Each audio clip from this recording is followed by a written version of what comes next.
The first light of dawn filtered through the narrow windows of the armory, casting long shadows across rows of weapons secured in their racks. Corporal Reese Nakamura sat alone at the workbench, her hands moving with practiced precision as she field-stripped a Barrett .50 caliber rifle. Each component came apart in perfect sequence, the familiar weight and balance of the weapon as natural to her as breathing. She worked in silence, the only sounds the soft click of metal on metal and the distant hum of generators powering the forward operating base. Reese had been awake since 0400, same as every morning. The quiet hours before the base stirred to life belonged to her, time she spent with the weapons that most soldiers saw only as tools. To her, each rifle told a story through the wear patterns on its stock, the microscopic scratches on its barrel, the way the bolt carrier moved through its cycle. She held the barrel up to the light, examining the rifling with an intensity that bordered on meditation. Her uniform was standard maintenance fatigues, worn but clean, her dark hair pulled back in a regulation bun. Nothing about her appearance suggested anything beyond her assigned role as weapons maintenance specialist. She preferred it that way. The door to the armory swung open, breaking her concentration. Specialist Travis Okonkwo stepped inside, his boots scuffing against the concrete floor. "Good morning, Corporal," he said, his voice still rough with sleep. "You are always here early." Reese glanced up briefly, offering a slight nod. "Weapons do not maintain themselves, Travis." She returned her attention to the Barrett, running a clean patch through the barrel with methodical strokes. Travis approached the workbench, curiosity evident in his expression. He had transferred to the base 3 weeks ago, former mechanic who found himself assigned to support duties. "That is the third Barrett you have worked on this week. We expecting something big?" Reese paused, her hands stilling for just a moment. "Always expect something," she said quietly. "The enemy does not schedule their attacks around our maintenance rotations." She resumed her work, applying oil to the bolt assembly with careful precision. "Fair point," Travis said, pulling up a stool. He watched her work for a moment, noting the efficiency of her movements. "You know, I asked Gunnery Sergeant Chun about you yesterday. She got this weird look on her face, said you were the best weapons specialist she had ever worked with. And she just walked away." Reese's expression remained neutral, but something flickered in her eyes. Chun has been in the service a long time. She has seen many specialists. She began reassembling the rifle, each piece fitting together with satisfying precision. The door burst open again, this time with considerably more force. Staff Sergeant Dylan Kovac strode in, flanked by 2 members of his Marksman team. His voice filled the small space before he had even crossed the threshold. "Hey, maintenance, we need our rifles serviced today. Got a competition shoot this afternoon, and I need my weapon performing at peak." Reese set down the Barrett carefully, turning to face Kovac. Her voice remained calm, professional. "Good morning, Staff Sergeant. I have you scheduled for 1,300 hours. Your weapons will be ready." Kovac stepped closer to the workbench, his eyes scanning the array of tools and components spread across its surface. 1,300 is cutting it close. I need at least 2 hours on the range before the shoot." He picked up one of the Barrett components, examining it with casual disregard. "You know anything about long-range shooting, or do you just clean these things?" Travis shifted uncomfortably on his stool, recognizing the edge in Kovac's tone. Reese, however, showed no reaction. She simply extended her hand. "Please put that down, Staff Sergeant. The weapon is partially disassembled, and the components are organized for specific reassembly sequence." Kovac held the piece a moment longer, then dropped it onto the workbench with a clatter. "Sensitive," he said, smirking. "It is just metal." He turned to his team members. "This is what I'm talking about. Support personnel treat these weapons like they are made of glass. Out in the field, you need someone who understands what these rifles can really do." Before we continue with Reese's story, drop a comment and let us know what state you're watching from. Maybe you have military bases near your community or know someone who works in weapons maintenance. Reese picked up the component Kovac had dropped, examining it carefully for damage. Her voice remained even, almost soft. "Metal that costs $8,000 per unit, and can fail catastrophically if improperly maintained, she said. The bolt carrier group requires precise headspace and timing. Casual handling introduces variables that affect accuracy at range. Kovac laughed, but there was less confidence in it than before. Listen to this, he said to his team.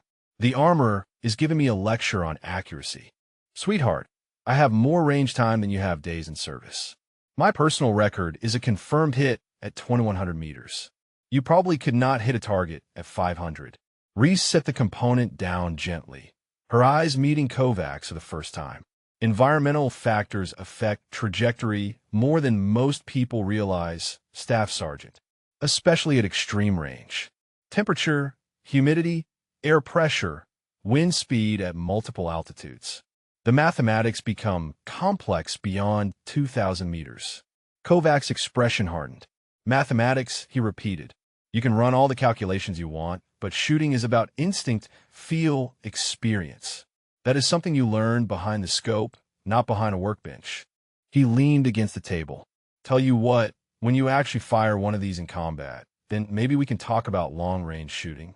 The words hung in the air between them. Travis watched Reese carefully, noticing the way her hands had gone completely still, the way her jaw tightened almost imperceptibly. For a long moment, she said nothing. Then she reached for the Barrett barrel again, her movements resuming their earlier precision. Your rifles will be ready at 1,300, Staff Sergeant. I will ensure they are performing within optimal specifications. Kovac pushed away from the workbench. Yeah, you do that, he said. Come on, let's get breakfast. I want to tell everyone about how the armorer tried to teach me about shooting. His laughter echoed as he left the armory, his team following behind. The door closed, leaving silence in their wake. Travis let out a breath he had not realized he was holding. That guy is such an asshole, he muttered.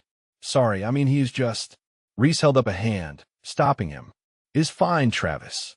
She returned to her work, but Travis noticed her grip on the tools was tighter than before, her movements perhaps a fraction less fluid. People believe what they want to believe. Travis studied her profile, the way the early morning light caught the angles of her face.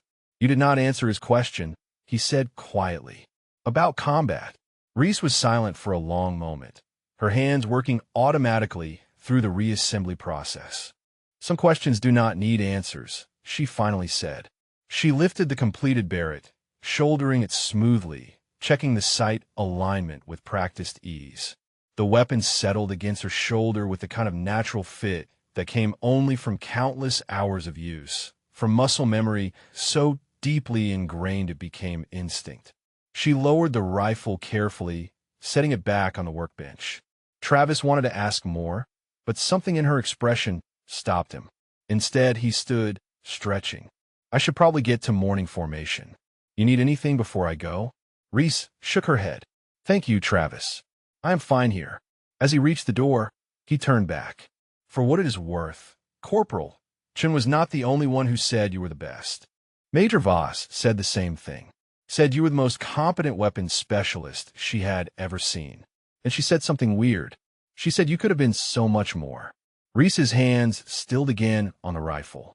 Travis waited, but she offered no response. After a moment, he left, the door closing softly behind him.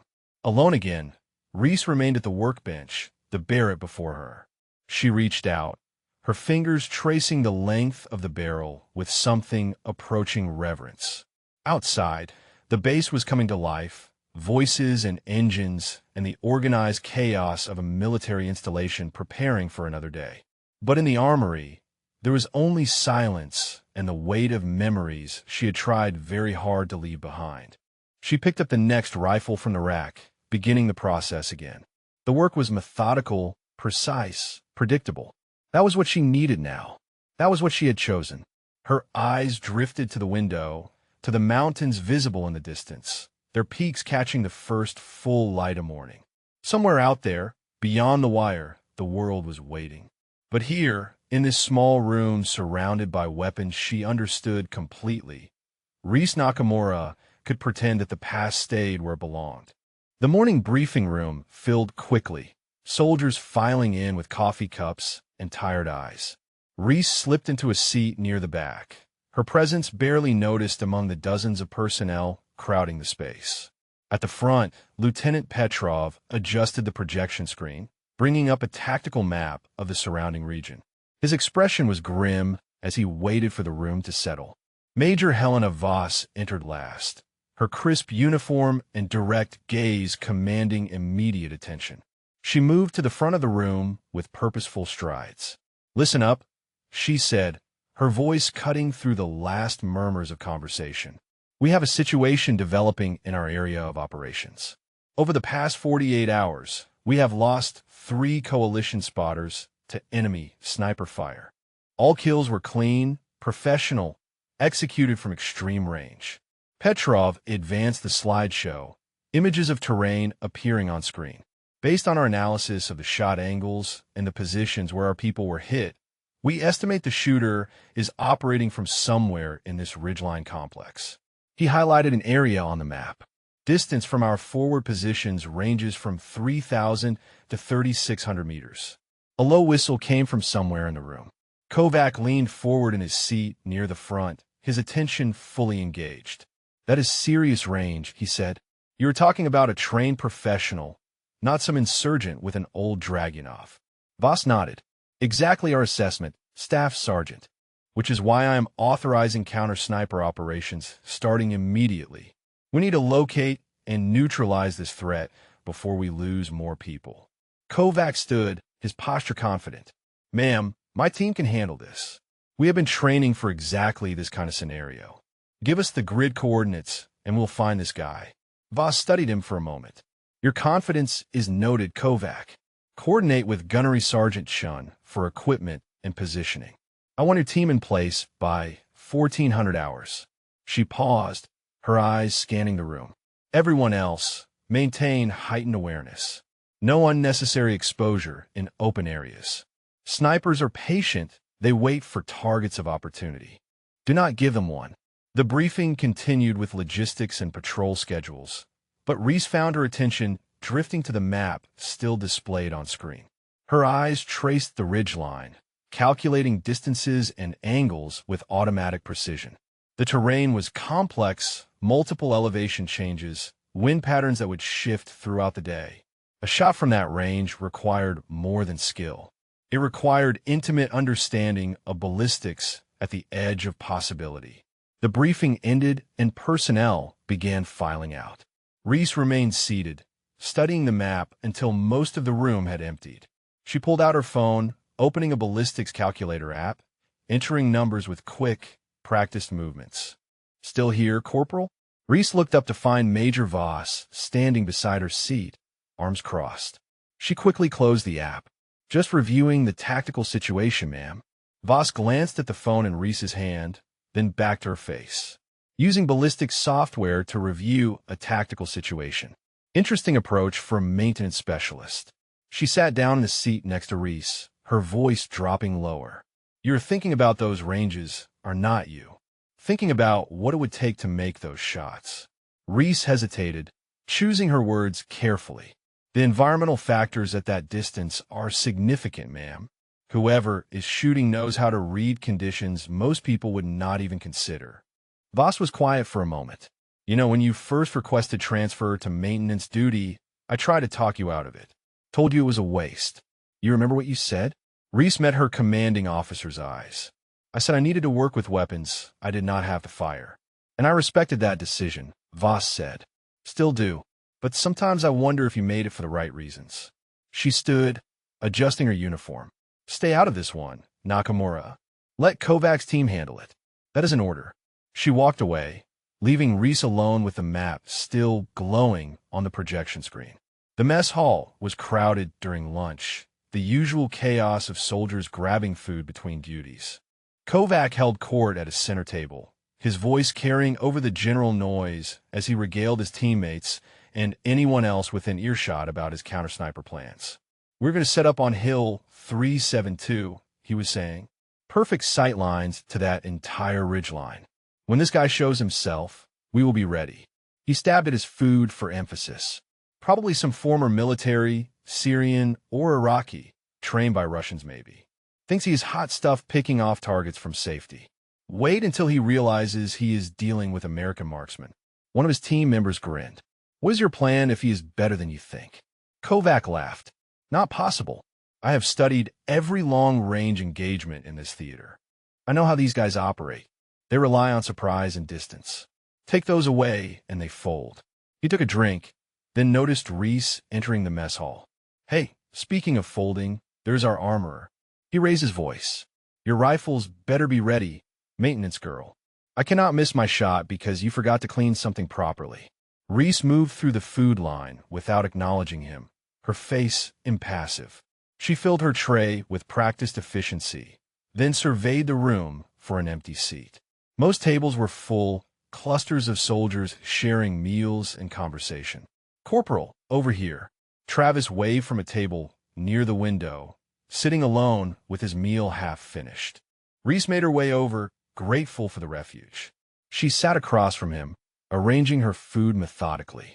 You should not let him get to you, Travis said quietly. Kovac, I mean. Guys all talk. Reese shook her head slightly. He is not all talk. He is actually quite skilled. His record speaks for itself.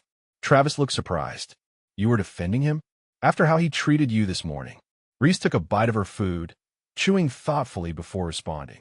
Confidence is not the same as competence, but he has both. That does not make his attitude acceptable, but it does make him dangerous to underestimate. She glanced toward Kovac's table. The enemy sniper is clearly competent too. I hope Kovac's confidence is justified. Travis followed her gaze, then looked back at Reese with curiosity. You know a lot about shooting for someone in maintenance. Where did you learn all that ballistic stuff you were talking about this morning? Reese's fork paused halfway to her mouth. Training, she said simply. Everyone learns basic marksmanship. Yeah, but you were talking about humidity and air pressure and stuff I have never even heard of in basic. Travis leaned forward. Come on, there is more to your story. Chun and Major Voss both act weird when your name comes up. What is the deal? Before Reese could respond, a commotion erupted near the entrance. Gunnery Sergeant Iris Chun strode in, scanning the room with sharp eyes. She spotted Reese and made her way directly to their table. Her expression was carefully neutral. Corporal Nakamura, Chun said, I need you in the armory. We have some specialized equipment that needs your attention. Reese stood immediately, abandoning her half-eaten meal. Of course, Gunny. She followed Chun out of the mess hall, leaving Travis staring after them in confusion. In the hallway outside, Chun slowed her pace, glancing around to ensure they were alone. Her voice dropped to barely above a whisper. The major told me about the briefing this morning, about you looking at those maps. I was just... Reese began, but Chun cut her off with a raised hand. I know what you were doing. Same thing you always do when you see a tactical problem. You start calculating solutions. Chun stopped walking, turning to face Reese directly. But this is not your problem to solve. You made your choice 3 years ago. Made it for good reasons. Do not let one enemy sniper pull you back into that life. Reese looked down at her boots, her jaw tight. 3 coalition soldiers are dead, Gunny. More will die if Kovac cannot make the shot. Chen's expression softened slightly. Kovac is good. Not as good as he thinks he is, but good enough for most situations. We have to trust that. She placed a hand on Reese's shoulder. You earned your peace, Corporal. Do not give it up unless you absolutely have to. They walked the rest of the way to the armory in silence. Inside, Chen helped Reese prepare Kovac's team weapons, checking each rifle with professional thoroughness. The work was familiar, comforting in its predictability. As the afternoon sun began its descent toward the horizon, Kovac and his team arrived to collect their equipment. Reese handed over each weapon with detailed notes on calibration and recommended zero settings. Kovac barely glanced at the paperwork, slinging his rifle over his shoulder with casual confidence. Thanks for the tune-up, he said, his tone dismissive. Try not to worry too much. I will handle the hard part.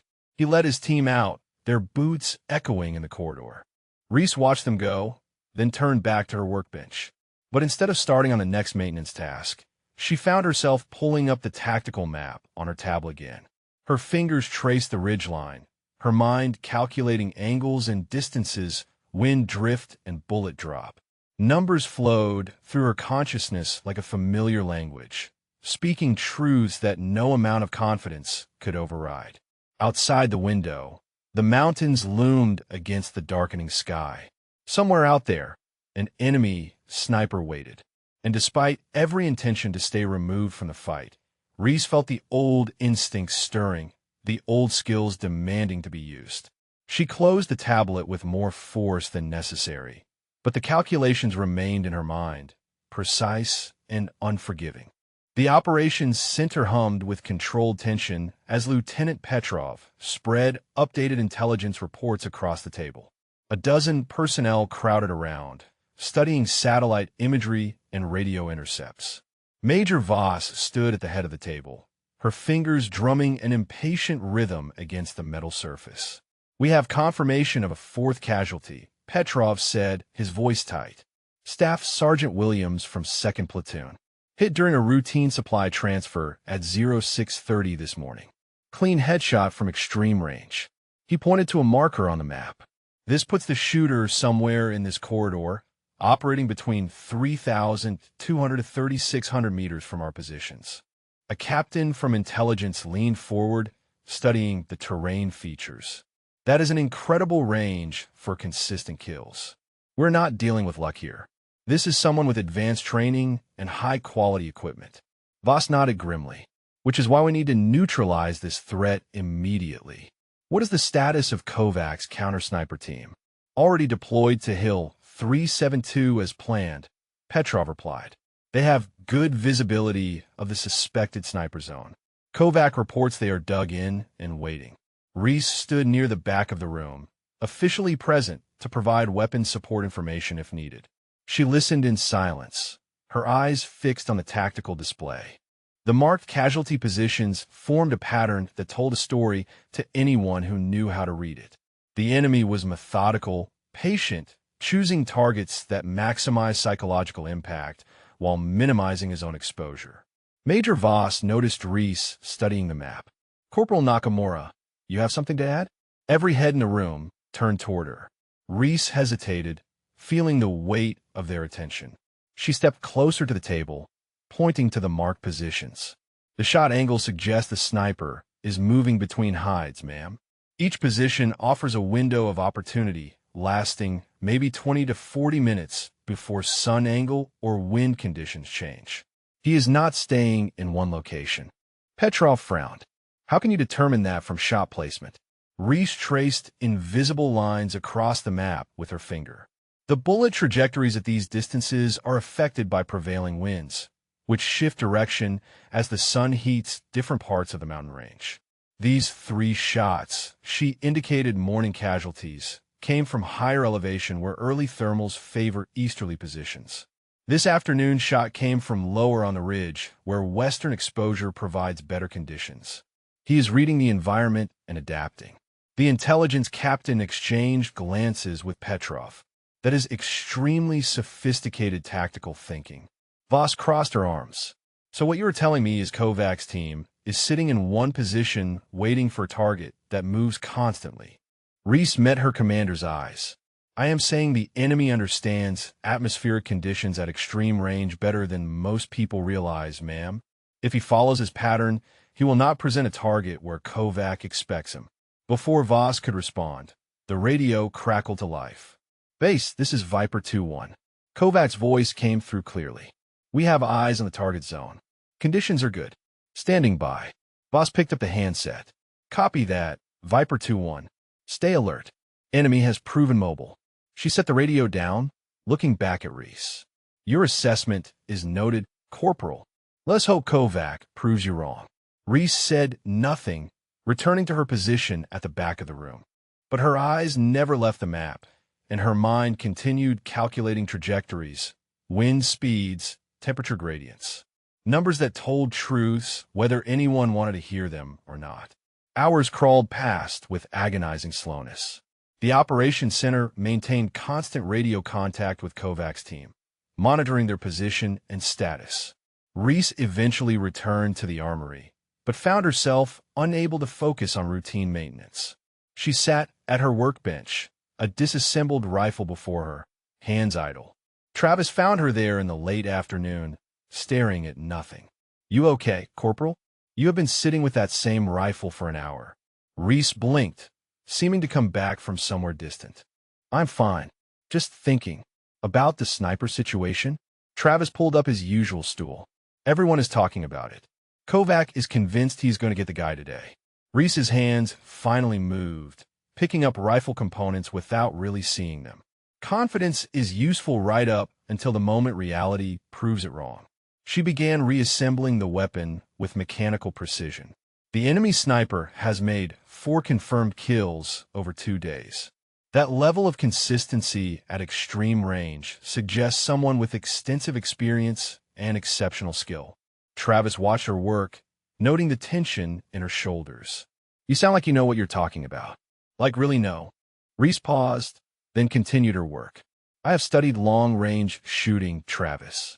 It is relevant to weapons maintenance at this level. But that stuff you said in the briefing about atmospheric conditions and shot windows, that is not something you learn from a manual." Travis leaned forward. "Come on, Reese. We have been working together for weeks. I thought we were friends. Why will you not just tell me what your real background is?" The radio on Reese's belt chirped before she could answer. "All personnel, be advised. Enemy sniper active. Another casualty reported. Specialist Mendoza hit during perimeter check. Médical en route." Reese's hands froze on the rifle. Her jaw clenched. "That is 5. Travis stood, his face pale. 5 dead in 2 days. How is Kovac not seeing this guy? Because he's looking in the wrong place," Reese said quietly. She stood abruptly, moving to a wall locker and pulling out her tablet.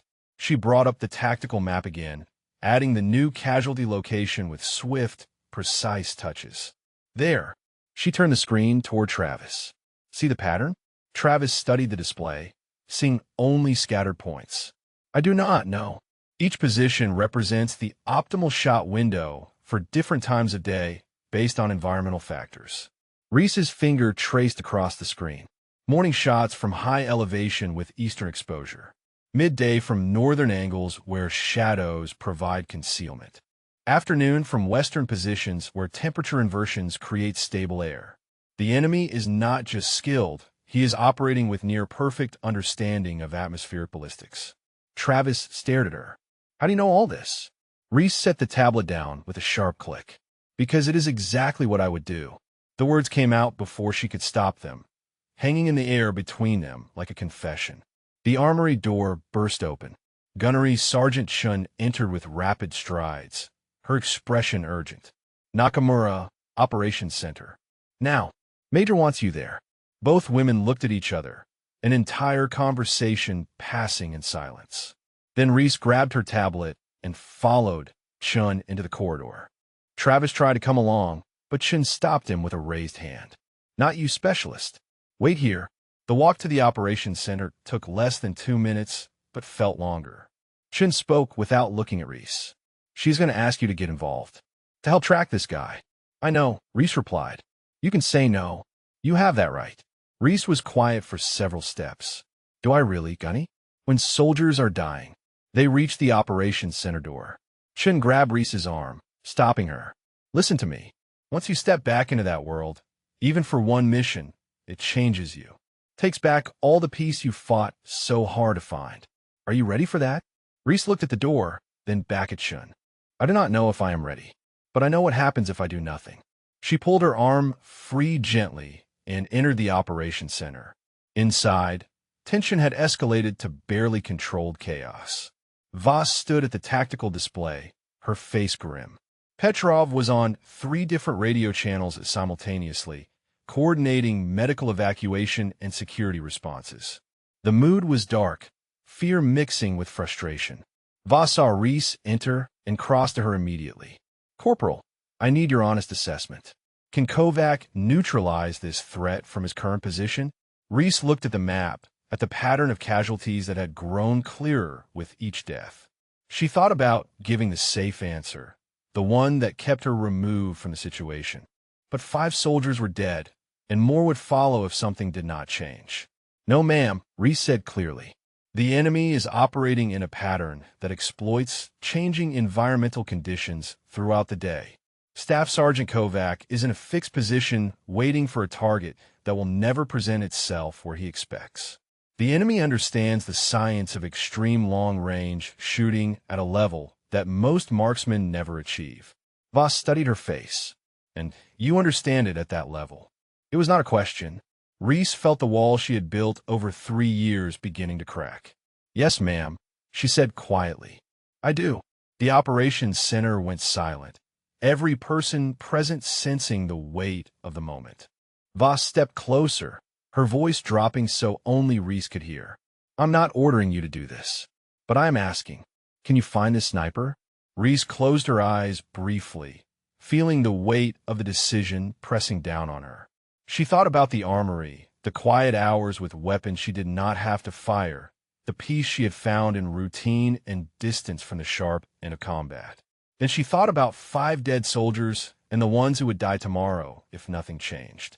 She opened her eyes and met Voss's gaze. I need to see the exact casualty data, ballistics reports if we have them, and current meteorological information. Full atmospheric profile for the last 48 hours. Voss allowed herself a small, grim smile. Petrov, give Corporal Nakamura everything she needs. She looked back at Reese. Welcome back, Phantom. The old call sign hit Reese like a physical blow, bringing with it a flood of memories she had tried to bury. But there was no time for emotion now, no space for regret. She moved to the tactical display, her mind already shifting into patterns of thought she had forced dormant for 3 years. The enemy sniper had made his first mistake. He had killed enough people to draw out someone who understood his game better than he could possibly know. Reese spread the casualty reports across the tactical table, her fingers tracing trajectories and timestamps with practiced efficiency. Lieutenant Petrov stood beside her, providing data as she requested it, his initial skepticism fading as he watched her work.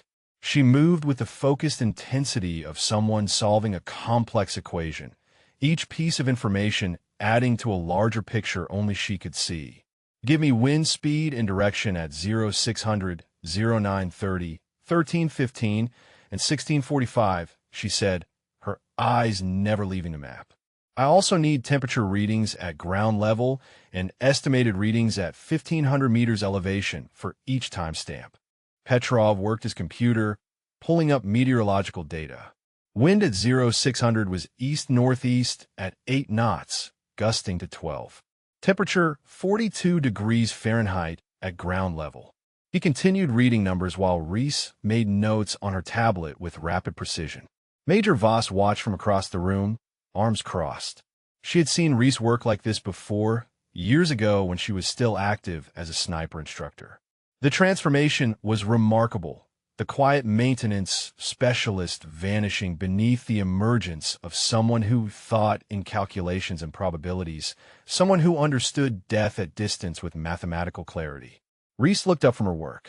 The pattern is clear now. He is using 3 primary hides, rotating based on optimal shooting windows. She pointed to locations on the map. Here, here, and here. Each position gives him between 30 and 50 minutes of ideal conditions before atmospheric changes degrade accuracy at his operating range. How can you possibly know that? An intelligence officer asked, his tone caught between doubt and amazement. Reese turned to face him, her expression patient but firm. At ranges beyond 3,000 meters, bullet flight time exceeds 4 seconds. During that time, the projectile travels through multiple atmospheric layers, each with different temperature, pressure, and wind conditions. Small changes in any variable create significant point of impact shifts. She gestured to the casualty markers. These kills were made during specific windows when conditions aligned. A trained shooter at this level does not guess. He calculates and waits. Petrov studied the positions she had indicated. So if we know his hides, we can ambush him when he moves between them. Reese shook her head. He would anticipate that. Anyone good enough to make these shots is good enough to avoid predictable movement. No, we need to force him to reveal himself by threatening something he cannot ignore. What could possibly be worth him risking exposure? Voss asked. A target he considers worth the risk, Reese replied. She zoomed the map out, showing the larger base layout. We put someone in a position that appears vulnerable, but is actually bait. He takes the shot, reveals his position, and we have him. You're talking about using one of our people as live bait, Petrov said slowly. Not just anyone, Reese corrected. It has to be someone he views as a high-value target. Someone whose elimination would justify breaking his pattern. She looked directly at Voss. It has to be an officer, visible and apparently unaware of the danger. Absolutely not, Voss said immediately. I am not putting one of my people in a kill zone on the theory that you can locate and eliminate a sniper before he pulls the trigger. Then we keep losing soldiers one at a time until he decides to move to a different area, Reese said, her voice calm but unyielding. Or until we get lucky. But luck is not a strategy, ma'am, and this enemy does not make unforced errors. The room fell silent, the weight of the situation pressing down on everyone present. The radio crackled with routine traffic, a reminder that outside this room, the base continued its operations, unaware that another death could come at any moment. There's another option, Chun said from the doorway. Everyone turned to look at her. She walked into the room, her expression grave. We recall Kovac's team and send Corporal Nakamura out to hunt this sniper directly. One-on-one. Voss frowned. That puts Reese at extreme risk. Less risk than she is proposing for someone else, Chun pointed out. And she's the only one here qualified to operate at this level. She looked at Reese. Am I wrong? Reese met her gaze, understanding the challenge in it. You're not wrong, Gunny. But solo counter-sniper operations take time. Days, possibly weeks. How many more casualties are acceptable while I search? None, Voss said flatly. But neither is losing you acceptable, Corporal. She moved to the tactical display, studying the terrain with commander's eyes that saw not just geography, but lives under her responsibility. What if we combine approaches? Reese goes out to actively hunt, but we also prepare a contingency that forces the enemy's hand if the hunt takes too long. It could work, Reese admitted, but I would need complete freedom of movement and tactical authority. No radio checks, no predetermined positions. I have to be able to think and move like he does. Kovac is not going to like being pulled off this mission, Petrov observed. Kovac does not need to like it, Voss said sharply. He needs to follow orders. She looked at Reese. How long before you can deploy? Reese, check her watch. I need 2 hours to prepare equipment and review terrain in detail. I deploy at first light tomorrow. That gives me the same dawn window the enemy has been using. Voss nodded. Approved. Petrov, coordinate Kovac's recall and brief him that Corporal Nakamura is taking operational lead on counter-sniper operations. Chun, help her with equipment prep. She paused, her expression softening slightly. Reese, are you certain about this? The question carried weight beyond its simple words. Reese understood what Voss was really asking. Was she ready to step back into the world she had left behind? Ready to take up the rifle, not for practice or instruction, but for the specific purpose of ending another human life? Ready to accept what that would cost her hard-won peace? I'm certain someone needs to stop him, ma'am, Reese said quietly, and I am the most qualified person available. Whether I am ready is less important than whether I am capable. Fair answer, Voss said. Make your preparations. Briefing at 0500 tomorrow. Dismissed. The room cleared quickly, personnel returning to their various duties. Reese gathered her notes and tablet, her mind already shifting to equipment requirements and tactical planning. Chun waited for her at the door.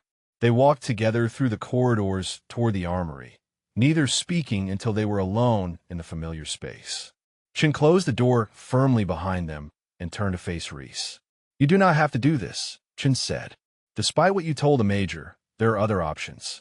Reese moved to a secure locker at the back of the armory, entering a combination she had not used in 3 years. Are they, Gunny? Because from where I stand, 5 soldiers are dead and more will follow. The math is simple. The math is never simple when it comes to taking lives, Chun replied. You know that better than anyone. She watched Reese open the locker, revealing a custom rifle case and specialized equipment. That is why you walked away in the first place. Reese lifted the rifle case carefully, setting it on her workbench. The weight was familiar, comfortable in a way that both relieved and disturbed her. I walked away because I took a shot that command deemed politically unacceptable, she said. 3 years ago, circumstances required a decision. I made it. The fact that it saved 6 lives did not matter as much as the fact that it violated rules of engagement. You could have fought the reprimand, Chin said. Could have stayed active. Instead, you requested transfer to maintenance and buried yourself in a job you were overqualified for. Reese opened the case, revealing her personal rifle. The weapon was immaculate, maintained with the same obsessive care she gave every rifle in the armory. Maybe I needed to prove to myself that I could work with these weapons without having to use them for their intended purpose. Maybe I needed distance from decisions that cost lives, even when those lives belonged to enemies. And now 5 soldiers are dead, Reese said simply. She began checking the rifle's systems, her hands moving with automatic precision. And I'm the only one here who can stop the person killing them. The choice was made the moment Major Voss said my call sign. Chin was quiet for a long moment.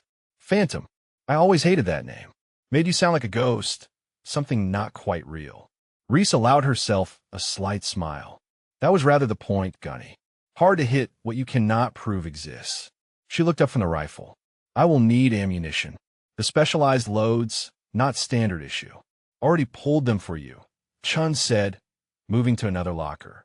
Everything you need for extreme range work.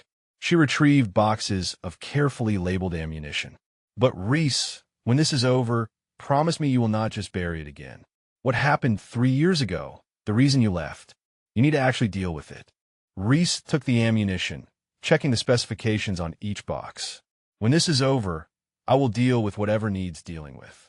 Right now, I need to focus on not getting killed by someone who is probably as good as I am.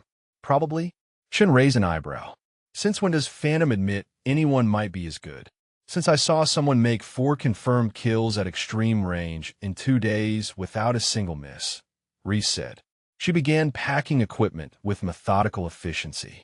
This enemy is not lucky, Gunny. He is skilled, patient, and operating with clear tactical intelligence about our base routines. That makes him dangerous in ways most people do not understand. But you understand. Reese paused in her packing, meeting Chin's eyes. Yes, she said quietly. I understand perfectly, which is exactly why I know how this has to end. The pre-dawn darkness was absolute, stars brilliant in the clear desert sky. Reese moved through final equipment checks with ritualistic precision, each item inspected and placed with exact care. Her custom rifle lay across the workbench, already loaded and ready. Beside it, rangefinder, ballistic calculator, spotting scope, ammunition, water, rations. Everything she needed to survive alone in hostile terrain for as long as the hunt required. Travis entered the armory quietly, carrying 2 thermoses of coffee. He set one beside her without speaking, understanding somehow that words would be intrusive in this moment. Reese glanced at him, offering a slight nod of thanks. Chin told me you were deploying at first light, Travis said after a moment. Also told me I was not supposed to know, but I figured you could use coffee anyway. Reese took the thermos, appreciating its warmth against her palms. Thank you, Travis. That was thoughtful. He watched her work, seeing details he had missed before. The way she moved with absolute economy of motion, wasting no energy on unnecessary movements. The focus in her eyes that seemed to look through physical objects to something beyond. This was not the quiet maintenance specialist he had worked alongside for weeks. This was someone else entirely. Can I ask you something? Travis said hesitantly. The other guys, they're calling you Phantom now. Said that was your call sign before. What does it mean? Reese continued her preparations, but her voice carried a weight of memory. It means I was good at being somewhere without being seen. Good at making shots people claimed were impossible. Good enough that some soldiers believed I was more legend than real person. She secured her pack with practiced movements. The name stuck. Were you really that good? Reese met his eyes directly. I was better. The simple statement carried no arrogance, just factual certainty. Travis felt a chill despite the warmth of his coffee. How many? He started, then stopped, unsure if he wanted to know the answer. Confirmed kills? Reese asked, her tone matter of fact. 63. Longest confirmed shot before my reassignment was 3,247 meters. She checked her rifle's scope one final time. Numbers, Travis. Just numbers. The people behind them had families, beliefs, reasons they were where they were when I found them in my scope. The numbers do not tell those stories. Travis was quiet, processing this revelation. Does it bother you, taking those lives? Reese was silent for long seconds. Every single one, she finally said. Anyone who tells you they feel nothing when they kill another human being is either lying or broken. I did my job because it saved the lives of soldiers I served with. But yes, it bothers me. Every night, the armory door opened and Major Voss entered, followed by Lieutenant Petrov. Both were in full gear, ready for the day's operations. Voss studied Reese with evaluating eyes, seeing the transformation complete. Status, Corporal? Fully prepared, ma'am. Reese shouldered her pack, the weight settling into place like a familiar burden. I have 3 primary observation points selected based on terrain analysis and the enemy's operational pattern. I will rotate between them, looking for signs of his hides or movement. Kovac and his team have been recalled, Petrov said. He was not happy about it. Wants to know why a maintenance specialist is being given tactical authority over trained marksmen. Voss's expression hardened. What Staff Sergeant Kovac wants is irrelevant. What he needs to know is that Corporal Nakamura has more confirmed kills at extreme range than his entire team combined. She looked at Reese. Tell him yourself when he gets here. He should understand who he is dealing with. As if summoned, Kovac strode into the armory, his face flushed with barely controlled anger. His team followed behind, looking tired and frustrated from their fruitless vigil. Kovac stopped short when he saw Reese in full combat gear, his confusion evident. What is this? He demanded, looking from Reese to Voss.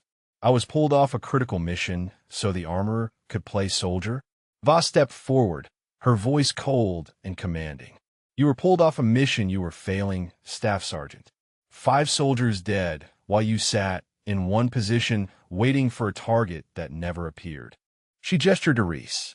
Corporal Nakamura has operational command of counter-sniper operations effective immediately. Kovac's jaw dropped. Her? She is maintenance personnel. She cleans rifles, she does not shoot them. He turned to Reese, his expression dismissive. No offense, but this is work for professionals. Reese set down her coffee, her movements deliberate. None taken, Staff Sergeant. She picked up her rifle, the weapon fitting into her hands with natural ease. You mentioned yesterday that your record shot was 2,100 meters. Impressive distance. Mine is 3,247. She met his eyes steadily.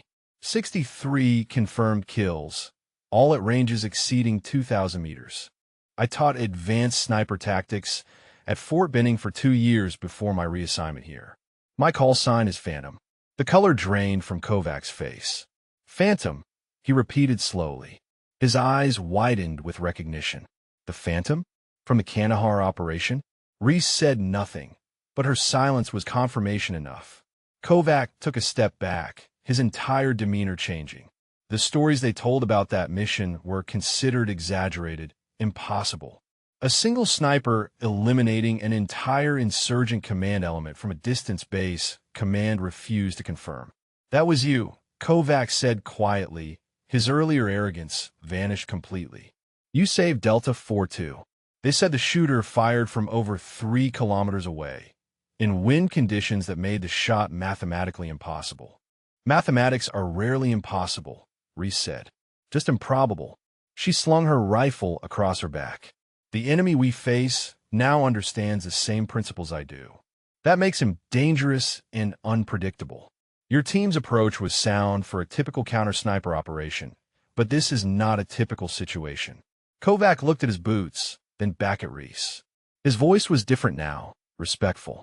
What do you need from us, Corporal? Reese appreciated the shift, but knew she had to operate alone. I need you and your team to maintain standard defensive operations. Keep pressure on known insurgent positions, but do not attempt to engage the sniper directly. He is looking for targets of opportunity. Deny him those opportunities while I work." "Understood," Kovacs said. He hesitated, then extended his hand. "I was wrong about you. I apologize." Reese shook his hand briefly. "Apology accepted, Staff Sergeant. Now you know why I prefer working in the armory." She released his hand and turned to Voss. "Ma'am, I am ready to deploy." Voss checked her watch. "First light in 20 minutes. You have tactical authority for this operation. Corporal, use your judgment. If you need support, call it in. If you need to break radio silence for days, that is your call." She paused, her expression softening fractionally. "Come back alive, Phantom. That is always the goal, ma'am." Reese moved toward the door, her gait shifting to something purposeful and predatory. Travis stepped aside to let her pass, seeing now why Chon and Voss had treated her with such careful respect. The compound was beginning to stir as Reese made her way to the perimeter gate. Soldiers on early duty nodded to her, word already spreading about who she was and what she was doing. The looks had changed from dismissive to respectful, but Reese barely noticed.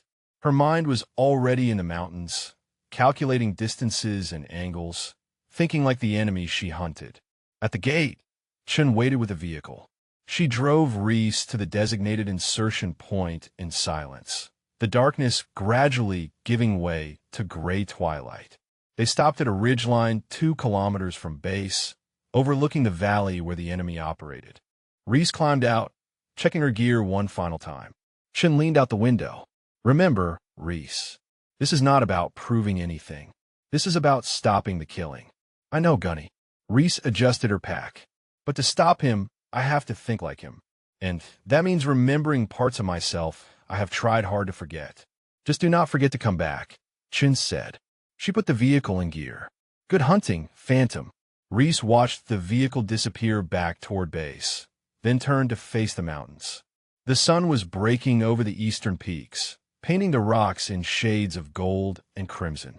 Somewhere out there, an enemy sniper was watching this same sunrise, making his own calculations, planning his next kill. She moved into the terrain with practiced stealth, her presence seeming to fade into the landscape. Within minutes, she had vanished completely, becoming exactly what her call sign promised. A ghost in the mountains, invisible and lethal, hunting another ghost who would never see her coming. The game had begun, and only one player would walk away from these hills alive. The enemy had made 5 perfect shots. Now it was Reese's turn to show him what perfect really meant. The terrain was unforgiving, all sharp rocks and loose scree that could betray movement with a single misstep. Reese moved through it like water, each footfall placed with absolute precision, her body low and her profile minimal. She had been climbing for 2 hours, working her way to the first observation point she had identified from the tactical maps. The sun was higher now, warming the rocks and creating the thermal currents she needed to read. She reached a natural depression behind a cluster of boulders and settled into position, her rifle resting across a flat stone. From here, she had visibility across the valley to the ridgeline, where she calculated the enemy maintained at least one of his hides. The distance was approximately 3,800 meters. Long range, even by her standards, but within the realm of possibility. Reese pulled out her rangefinder and began systematic scanning, measuring distances to reference points and building a mental map of the terrain. Every rock formation, every shadow, every feature that could conceal a person. Her breathing was slow and controlled, her heart rate deliberately lowered through techniques she had practiced for years. 2 hours passed without movement. The sun climbed higher, changing the light angles and shadow patterns. Reese adjusted her position fractionally, staying comfortable while maintaining vigilance. Patience was the sniper's greatest weapon, more valuable than accuracy or equipment. The ability to wait, to watch, to remain absolutely still while your body screamed for movement. Her radio crackled softly. "Phantom, this is base. Status check." Reese keyed the mic briefly. "Position 1. Negative contact. Radio, silence resumes. Copy that. Base out. She returned to scanning. I'm moving from a spotting scope to naked eye observation and back again. The enemy was out here somewhere, possibly watching the same valley from a different angle. Two predators circling each other, each looking for the mistake that would reveal the other's position. Movement caught her eye. Reese froze, her focus narrowing to a specific section of ridgeline 1,300 meters north of her calculated hide position. She watched through the scope, breathing suspended. There, a flash of reflected light, gone in an instant. Could be natural, sun hitting mica in the rocks, or could be a scope lens. She waited, motionless, for 15 minutes. No further movement. But the flash had been in a location that offered excellent sight lines to the base approach roads. A logical position for observation, if not shooting. Reese made a note of the coordinates and continued scanning. By midday, the heat was intense, radiating off the rocks in shimmering waves. Reese sipped water sparingly, knowing she needed to conserve resources for however long this operation took. She had packed for 3 days, but it could easily stretch longer. The enemy had been operating for at least 2 days before his first confirmed kill, establishing patterns and identifying targets. He was patient and professional. Her radio crackled again. Phantom, be advised. Enemy activity reported. Patrol taking fire from small arms. Grid 642-318. Reese pulled up her mental map. The grid was northeast of her position, roughly 2 kilometers from the area where she had seen the light flash. Not the sniper then, unless he was working with a team. Possible, but the kill pattern suggested a solo operator. Someone who trusted only himself. She keyed her mic copy. Maintaining position. The patrol situation was not her mission. Her mission was the sniper, and leaving her observation point to chase other contacts would be exactly the kind of distraction a smart enemy might create. The afternoon dragged on. Reese shifted positions twice within her hide, maintaining circulation while staying concealed. She ate an energy bar without taking her eyes off the valley, her jaw working mechanically while her mind processed visual information. Every shadow, every shape, every anomaly cataloged and evaluated. At 15:30, she saw it. A bird took flight suddenly from the ridgeline, startled by something. The location was within 50 meters of where she had seen the light flash. Reese adjusted her scope, focusing on that area with absolute attention. Minutes crawled past. Then, barely visible, a shape that did not quite match the rock pattern around it. Too regular, too symmetrical. A camouflage hide. Reese's pulse quickened fractionally, but her hands remained steady. She had found him, or at least found one of his positions. Now came the harder question. Was he there now, or was this an abandoned hide from a previous day? She studied the position through her scope, looking for any sign of occupation. No movement, no reflection, nothing that screamed human presence. But something was wrong with the rocks themselves. The pattern was too perfect, too carefully arranged. Natural rockfall created chaos, not order. Someone had constructed that hide with professional skill, making it nearly invisible to casual observation. Only someone who knew what to look for would see it all. Reese calculated the distance. 3,400 meters from her position to the hide. Impossible shot with any guarantee of accuracy, even for her. The bullet drop alone would be extreme, and the afternoon thermals were creating turbulent air currents that made precision impossible. If she took the shot and missed, she revealed her own position to an enemy who was probably as skilled as she was. She needed to get closer. But moving in daylight across open terrain was suicide if the enemy was actively watching. No, she needed to wait for nightfall, then reposition to a location that gave her both better range and better approach options. Patience. Always patience. Her radio broke silence. Phantom base. Enemy sniper active. Casualty reported at main gate. Sergeant Whitmore killed instantly. Reese closed her eyes briefly. 6 dead now. The rage that tried to surface was pushed down ruthlessly. Emotion was the enemy of precision, and precision was all that mattered now. She keyed her mic time of death. 15:22. Reese, check her watch. 8 minutes ago. She looked at the hide she had identified. If the enemy had taken that shot from there, he might still be in position, waiting to see if anyone responded. Or he might already be moving, following his pattern of never staying in one location too long. She made a decision. Phantom to base. I have possible enemy hide location, grid coordinates to follow. She read out the numbers precisely. Cannot confirm occupation. Advise all personnel to stay in hardened positions until further notice. Copy all, Phantom. Are you moving to engage? Negative. Distance too extreme for guaranteed shot and target confirmation uncertain. I am repositioning after nightfall for closer approach. Until then, I maintain observation. Understood. Base out. Reese settled deeper into her position, her eyes never leaving the distant hide. She would wait. Through the afternoon heat, through the evening cool, through the darkness. And when the time was right, she would move like the phantom she was named for, closing the distance until the shot was not just possible, but certain. The enemy had just made his 6th kill, but he had also confirmed he was still operating in the area Reese was watching. He thought he was safe at extreme range, invisible in his carefully constructed hide. He did not know that someone who understood his craft as well as he did was already plotting his death with mathematical precision. The sun began its descent toward the western peaks, painting the valley in long shadows. Reese remained motionless, a part of the landscape, patient as stone. The enemy sniper was good, perhaps the best she had ever hunted. But good was not the same as perfect, and in the microscopic gap between those two words, death waited with her finger on the trigger. She thought about Sergeant Whitmore, about 5 other soldiers whose names she had memorized. 6 people who had started their days not knowing they would never see sunset. 6 families who would receive the worst news imaginable. 6 reasons why failure was not an option.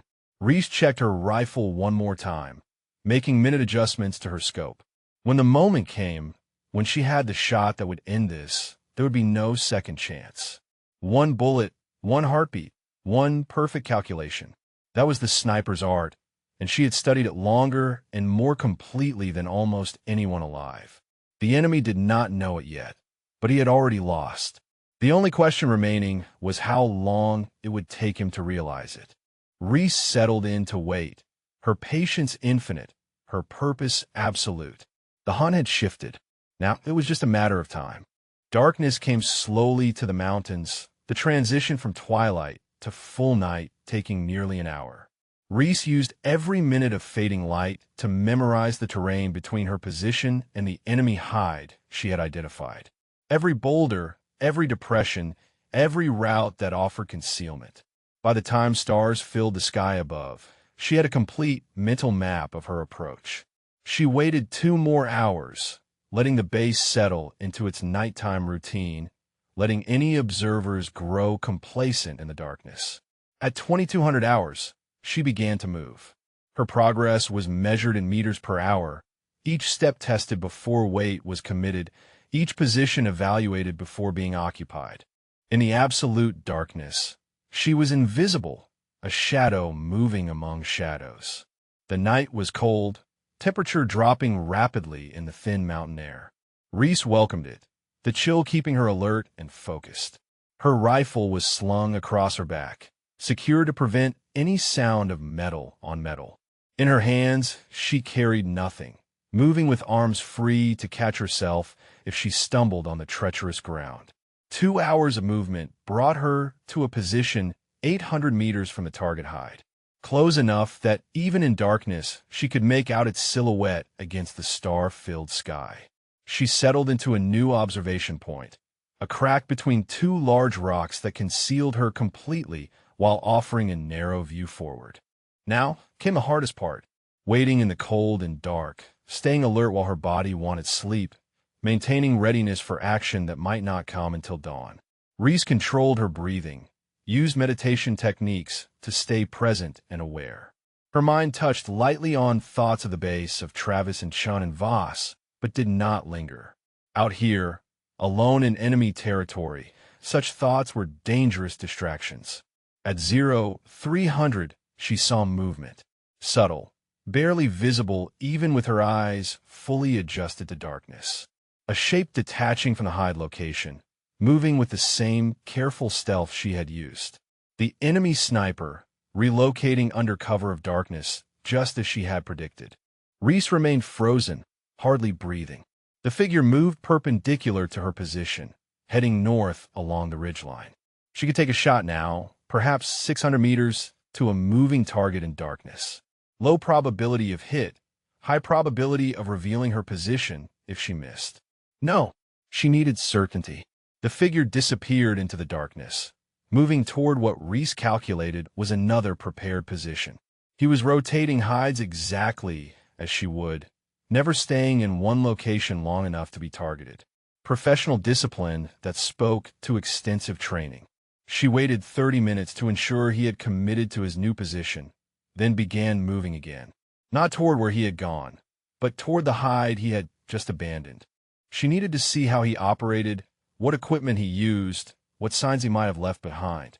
The hide was expertly constructed, rocks carefully stacked to create a natural-looking formation with a narrow firing port facing the base. Reese approached from behind, moving with infinite caution. She slipped into the position, her night vision allowing her to inventory what remained. Shell casings, 6 of them, carefully collected and placed in a small pile. He was disciplined about leaving no evidence, but had not yet disposed of them, probably planned to bury them elsewhere. The casings were Russian manufacture, 7.62 by 54 millimeter. Dragunov or similar platform.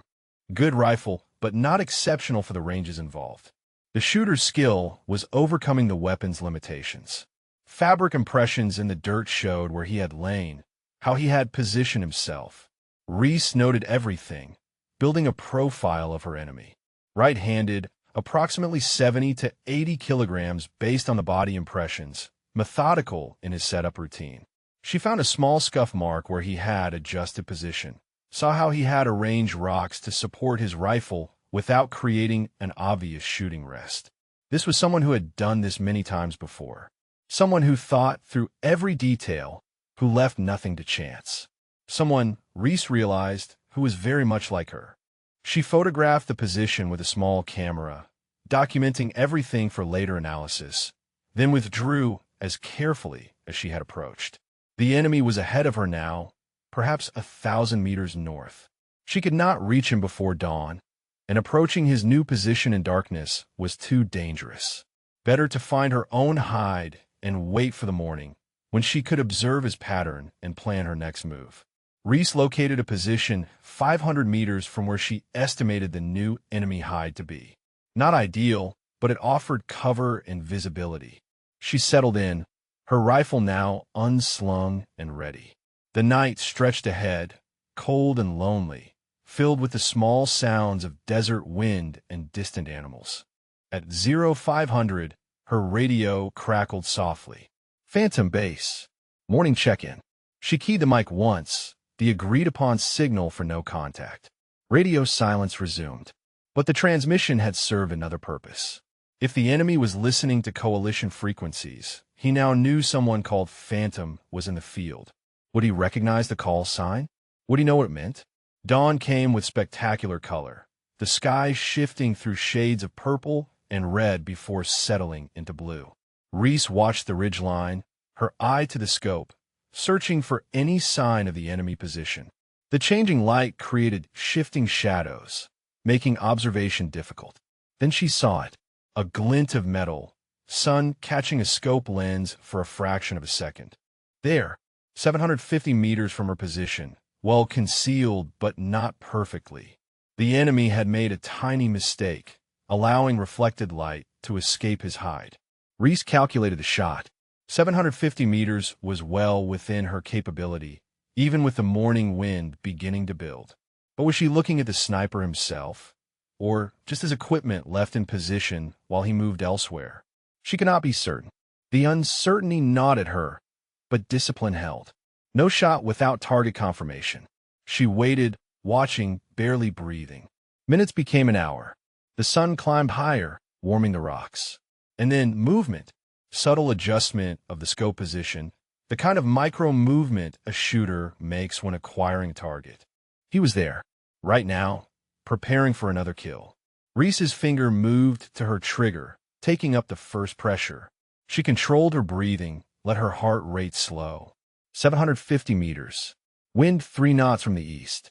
Temperature rising, air pressure stable. Bullet drop would be approximately 2.4 meters. Wind drift negligible at this range. Her crosshairs settled on the position, but she could not see the actual person, only the hide. The shot would have to go through the small opening he was using to shoot, would have to find him inside. Difficult, but possible. Her finger tightened fractionally on the trigger. Before she could fire, muzzle flash erupted from the enemy position. He had taken another shot, targeting someone at the base. Reese's radio exploded with traffic. Man down, man down. Corporal Hayes hit. Medic to the north gate. 7 casualties now. Reese's jaw clenched, but her hands remained steady. The enemy had revealed his exact position with that muzzle flash. Now she knew precisely where he was, where his rifle was pointing, where his body had to be positioned to make that shot. She adjusted her aim fractionally, compensating for the new information. Her breathing stopped, the moment of perfect stillness before the shot.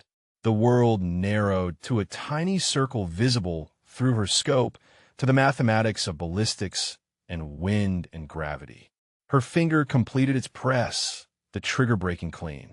The rifle bucked against her shoulder, the sound of the shot rolling across the valley. Through the scope, she watched the bullet's impact, seeing dust puff from rocks at the target location. Hit or miss? She could not tell. No movement from the enemy position, but that could mean death or simply discipline. Reese worked the bolt, chambering another round, ready for a follow-up shot if needed. Long seconds passed. Then movement. The enemy was relocating, moving fast now, discipline abandoned in favor of survival. She caught a glimpse of a figure running low across open ground, trying to reach cover.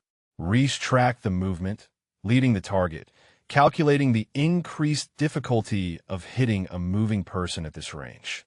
Her second shot was already leaving the barrel as the figure dove behind rocks. The running stopped. Through her scope, Reese saw the figure sprawled motionless on the ground, 70 meters from the hide where he had taken his last shot. She waited, watching for any sign of movement, any indication this was a feint. Snipers were trained to play dead, to wait for rescuers to reveal themselves. 5 minutes of absolute stillness. No movement from the target. Reese keyed her radio. Phantom to base. Shots fired. Possible enemy down. Grid coordinates to follow. Request immediate QRF to confirm and secure. The radio erupted with acknowledgments and orders.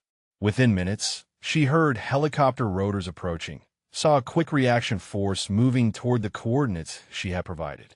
Reese maintained overwatch, her rifle trained on the fallen figure, ready to engage if this was some elaborate trap. The QRF reached the location, soldiers moving with tactical precision.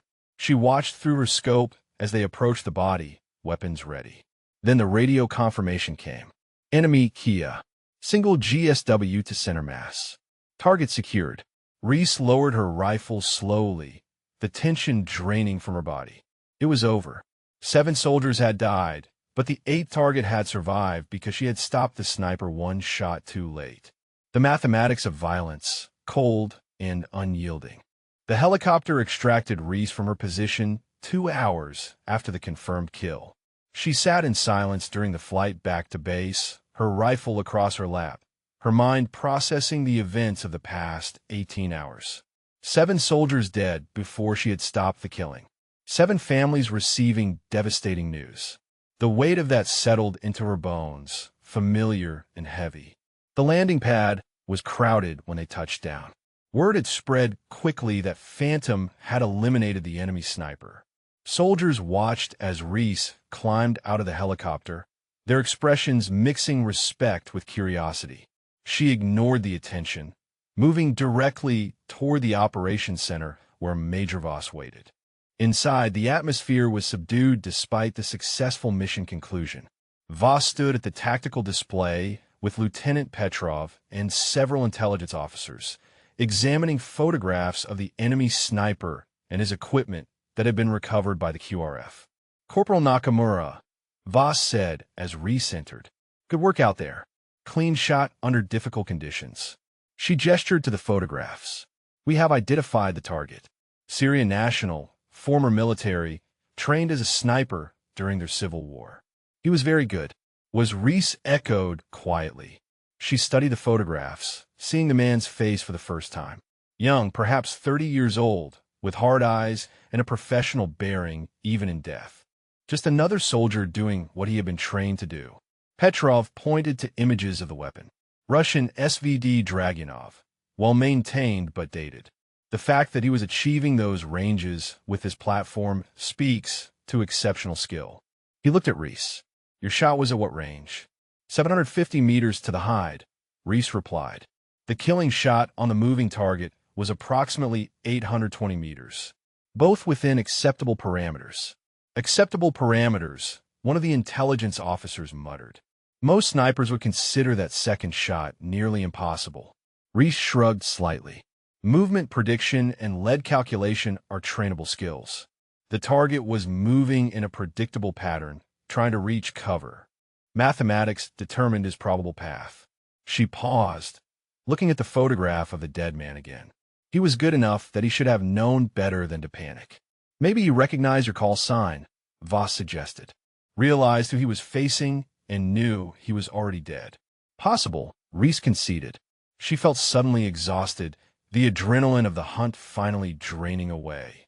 Is there anything else required for debriefing, ma'am? Voss studied her carefully. Not right now. Get some rest, Corporal. We will have a full debrief tomorrow. She hesitated, then added more softly, you did what needed doing, Reese. 7 deaths is 7 too many, but it would have been more without you. Reese nodded, unable to find words that would adequately express the complex emotions churning inside her. She left the operations center, stepping out into the bright afternoon sun. The base had returned to its normal rhythm already, the immediate crisis resolved. Life moving forward as it always did. Travis found her in the armory an hour later. She had returned to her workbench, stripping and cleaning her rifle with mechanical precision. The familiar motions were soothing, restoring a sense of normalcy after the violence of the morning. Hey, Travis said quietly from the doorway. Heard you got him. Everyone is talking about it. About you. He came closer, his expression concerned. Are you okay? Reese continued working on her rifle. Define okay, Travis. I killed a man this morning. Ended his life from 800 meters away without ever speaking to him, without knowing anything about him except that he was killing our soldiers. Am I okay? I do not know how to answer that question. Travis sat on his usual stool, watching her hands move with practiced efficiency. For what it is worth, I am glad you were here. Glad you could do what no one else could. He paused. Does it get easier? Taking those shots? Reese looked up at him, her eyes tired. I hope not, Travis. The day it becomes easy is the day I stop being human. She set down the rifle barrel she had been cleaning. Every shot I take, every life I end, it should matter. It should weigh on me. Otherwise, what am I but a machine that calculates death? The armory door opened and Gunnery Sergeant Chen entered, carrying 2 bottles of water. She handed one to Reese without comment, then leaned against the workbench. Major Voss is putting you in for a commendation. Distinguished service under combat conditions. Reese shook her head. I do not want a commendation, Gunny. I want those 7 soldiers to be alive. None of us get what we want, Chen said quietly. We get what we can live with. She drank from her water bottle. The question is, can you live with going back to maintenance now? After this? After everyone knows what you can do? Reese was silent for a long moment, her hands stilling on her rifle. 3 years ago, I walked away because I could not reconcile what I was asked to do with who I wanted to be. I saved 6 lives by taking 1, and command reprimanded me for violating engagement protocols. So I chose peace, or at least I chose distance from the decisions that haunt me at night. And now? Chen prompted. Now 7 soldiers are dead because I was not in the field from the beginning, Reese said, her voice carrying an edge of bitterness. Because I chose personal peace over operational readiness. Maybe I was wrong to walk away. Maybe the cost of my comfort was paid by people who died while I cleaned rifles.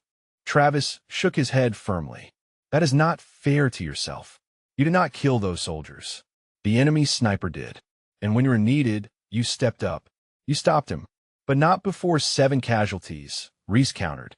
A faster response, a more aggressive approach in the first 24 hours, maybe fewer people die. She picked up her rifle again, examining the barrel with critical eyes. I am good at this, at killing from distance. Better than almost anyone. Is it selfish to refuse to use that skill? Is it noble to choose peace when violence is what is needed? Those are questions without easy answers, Chen said. Trust me, I have been asking them my entire career. She moved around the workbench to face Reese directly. But here's what I know. You're not just a weapon. You're a person who happens to have a particular skill set. You get to choose how you use it, and you get to choose what price you're willing to pay for that choice. The three of them sat in silence for several minutes, the weight of the conversation settling around them. Finally, Kovac appeared in the doorway, his expression uncharacteristically humble. He knocked on the door frame, despite it being open. Corporal Nakamura, may I have a moment? Reese gestured him in. Staff Sergeant, what can I do for you? Kovac stepped inside, his team members visible behind him in the hallway. I wanted to apologize again. Not just for my attitude before, but for my failure during the mission. 7 soldiers died on my watch because I was too arrogant to see what you saw from the beginning. That is on me. Reese studied him for a moment. You are a skilled marksman, Kovac. You did what you were trained to do with the information you had. The enemy was operating at a level that requires years of specialized experience to counter. You could not have known, but you knew, Kovac said. From the first briefing, you saw the pattern. If command had listened to you immediately instead of deploying me first, maybe fewer people would be dead. He met her eyes directly. I'll let my ego get in the way of accepting that someone else might be more qualified. That is a mistake I will never make again. Reese nodded slowly, appreciating the genuine contrition in his voice. We all learn from experience, Staff Sergeant. You faced a situation outside your training parameters. Now you know what that looks like, and you will recognize it if it happens again. That knowledge has value. Kovac straightened slightly. My team and I, we were wondering if you might be willing to provide some training. Advanced techniques for extreme range shooting and counter-sniper operations. We want to learn from the best. The request surprised Reese. She glanced at Chun, who raised an eyebrow, but said nothing. Training would mean staying connected to the sniper community, would mean maintaining skills she had tried to leave behind. But it would also mean preparing others to handle situations like this, reducing the likelihood that she would be the only option in future crises. Let me think about it, Reese said finally, after I have had time to process everything that happened. Ask me again in a week. Fair enough, Kovac said. He offered his hand again, and this time Reese shook it with more warmth. Thank you, Corporal, for everything. He left with his team, their voices fading down the corridor. Travis stood, stretching. I should probably get to my other duties. Let me get some rest. He paused at the door. For what it is worth, Reese, I think you are a good person who had to do a hard thing. That does not make you a bad person. It makes you someone willing to carry a weight most people could not handle.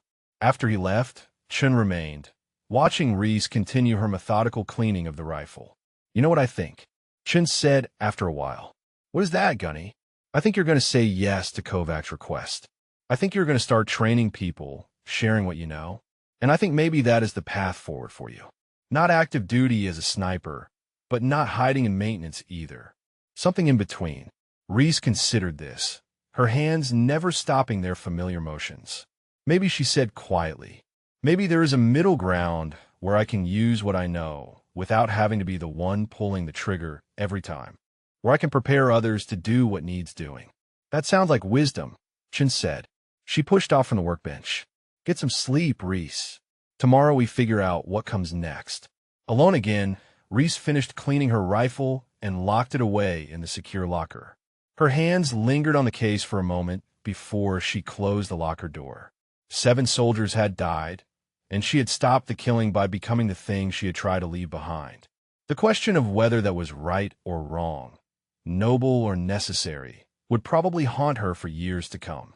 But for now, the mission was complete, and that had to be enough. 3 days passed in a blur of debriefings, paperwork, and the slow return to routine. Reese found herself caught in an uncomfortable middle ground, no longer able to retreat fully into the anonymity of maintenance work, but not yet committed to any new path forward. Soldiers who had barely acknowledged her before now greeted her with respect, asked questions about long-range shooting, treated her like someone important. The attention was exhausting. She sat in Major Voss's office on the 4th morning after the mission, waiting for what had been described as a planning discussion. Voss entered with Lieutenant Petrov and Chun, all three carrying folders and wearing serious expressions. Corporal Nakamura, Voss began, settling behind her desk. We have been reviewing the after-action reports and analyzing the patterns from a sniper incident. What we found is concerning. She opened her folder, spreading several documents across the desk. Intelligence indicates this was not an isolated threat. The enemy has been training specialized long-range shooters specifically to target coalition forces. The individual you eliminated was one of at least 6 operating in this region. Reese felt something cold settle in her stomach. 6 more like him? Possibly not as skilled, Petrov clarified, but trained in similar tactics. Hit and fade operations, extreme range engagement, psychological warfare through targeted killings. They are adapting to our superior technology and firepower by attacking from distances we have historically struggled to counter. Which brings us to why you are here, Voss continued. Command wants to establish a counter-sniper training program for this theater. Advanced instruction for our marksmen in extreme range techniques, environmental reading, pattern analysis. She looked directly at Reese. They want you to lead it. Reese was silent, processing the implications. This would not be occasional instruction for Kovac's team. This would be a formal program requiring her to fully re-engage with the sniper community, to transform from occasional consultant back into active instructor. I thought I was here to maintain weapons, ma'am. You were, Voss said, and you did that job excellently. But circumstances have changed. We have a critical capability gap that is getting our people killed, and you're the most qualified person in theater to address it. She leaned forward. I'm not ordering you to do this, Reese. Not yet, but I'm asking you to seriously consider it. Chin spoke up from her position by the door. There's precedent for this kind of role. You would retain your maintenance duties in a supervisory capacity, but your primary function would be instruction and tactical consultation. It would formalize what people are already coming to you for anyway. How many students? Reese asked, her tactical mind already working through logistics despite her reservations. Initial class of 12, Petrov replied. Marksmen from various units selected for aptitude and need. 2-week intensive course covering everything from basic extreme-range ballistics to counter-sniper operations. You would develop the curriculum, run the training, evaluate the students. 2 weeks is not enough time to create expert snipers, Reese said flatly. We are not asking for expert snipers, Voss countered.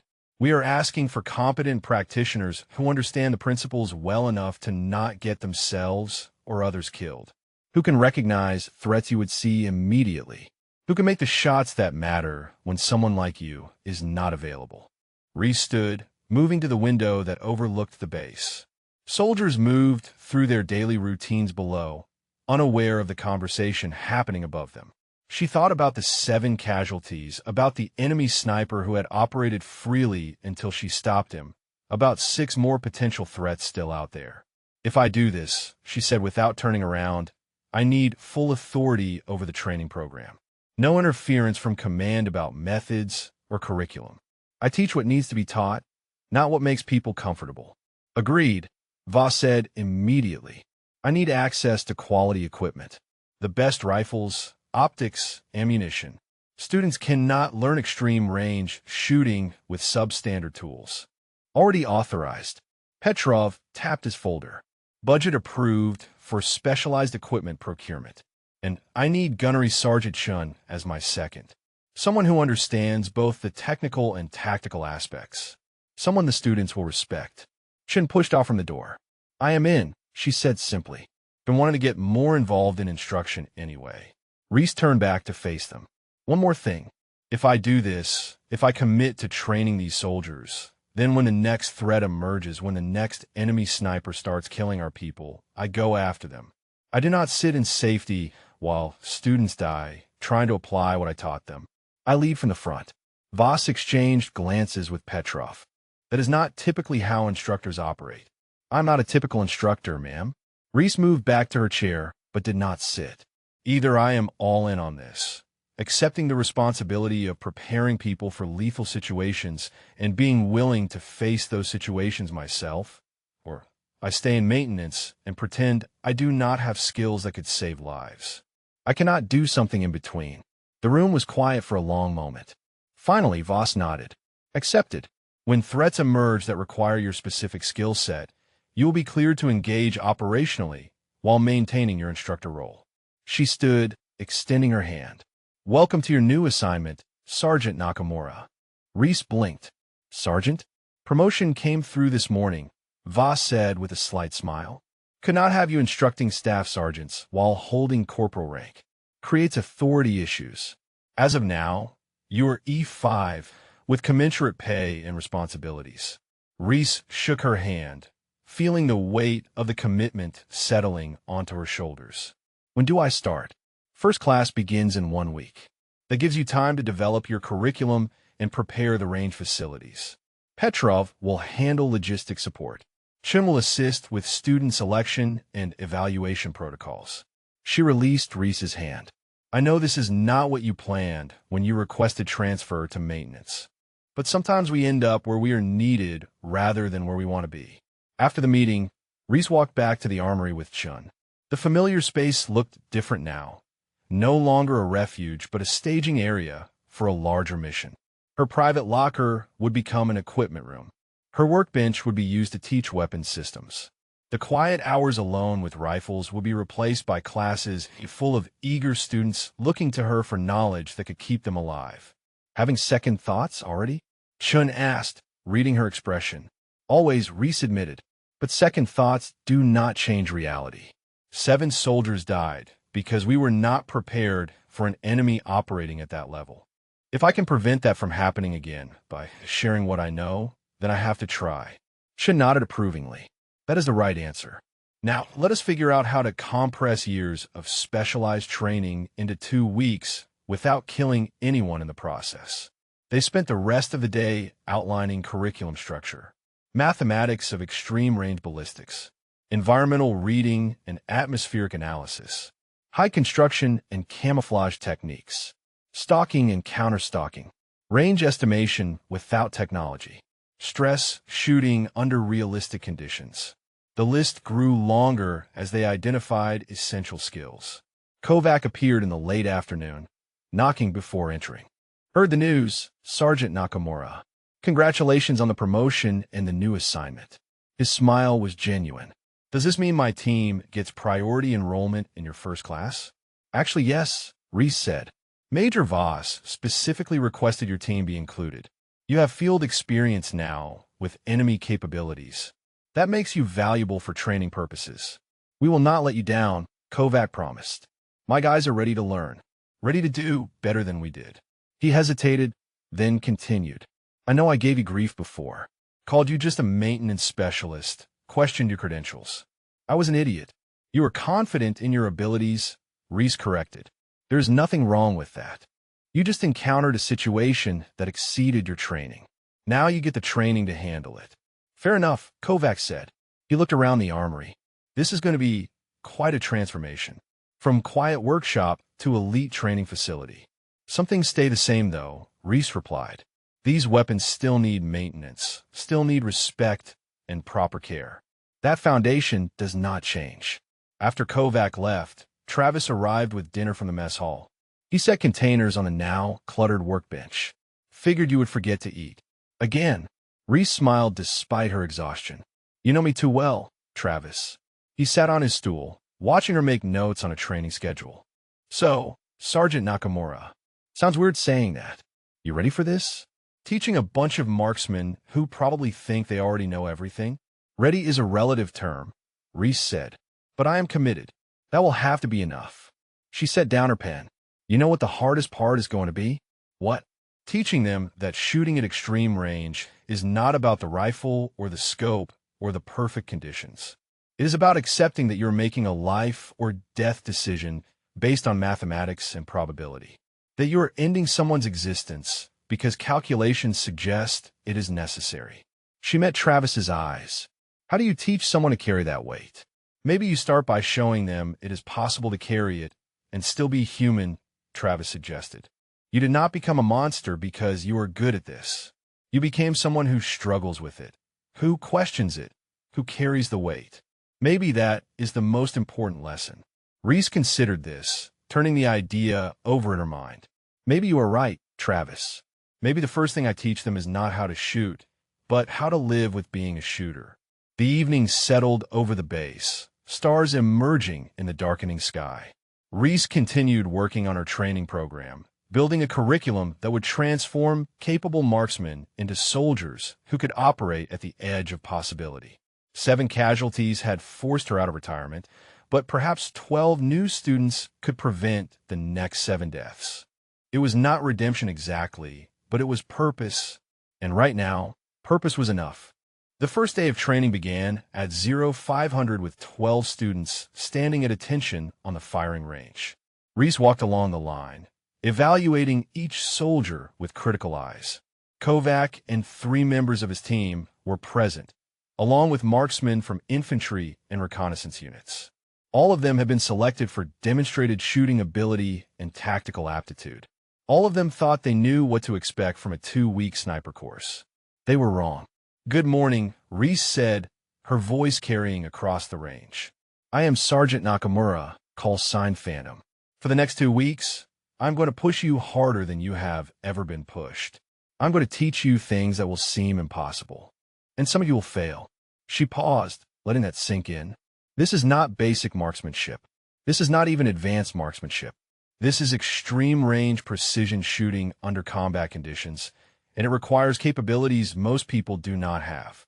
One of the students, a young corporal named Diaz, raised his hand. Sergeant, we have all qualified as expert marksmen. We know how to shoot. You know how to hit targets at ranges up to 800 meters under controlled conditions. Reese corrected.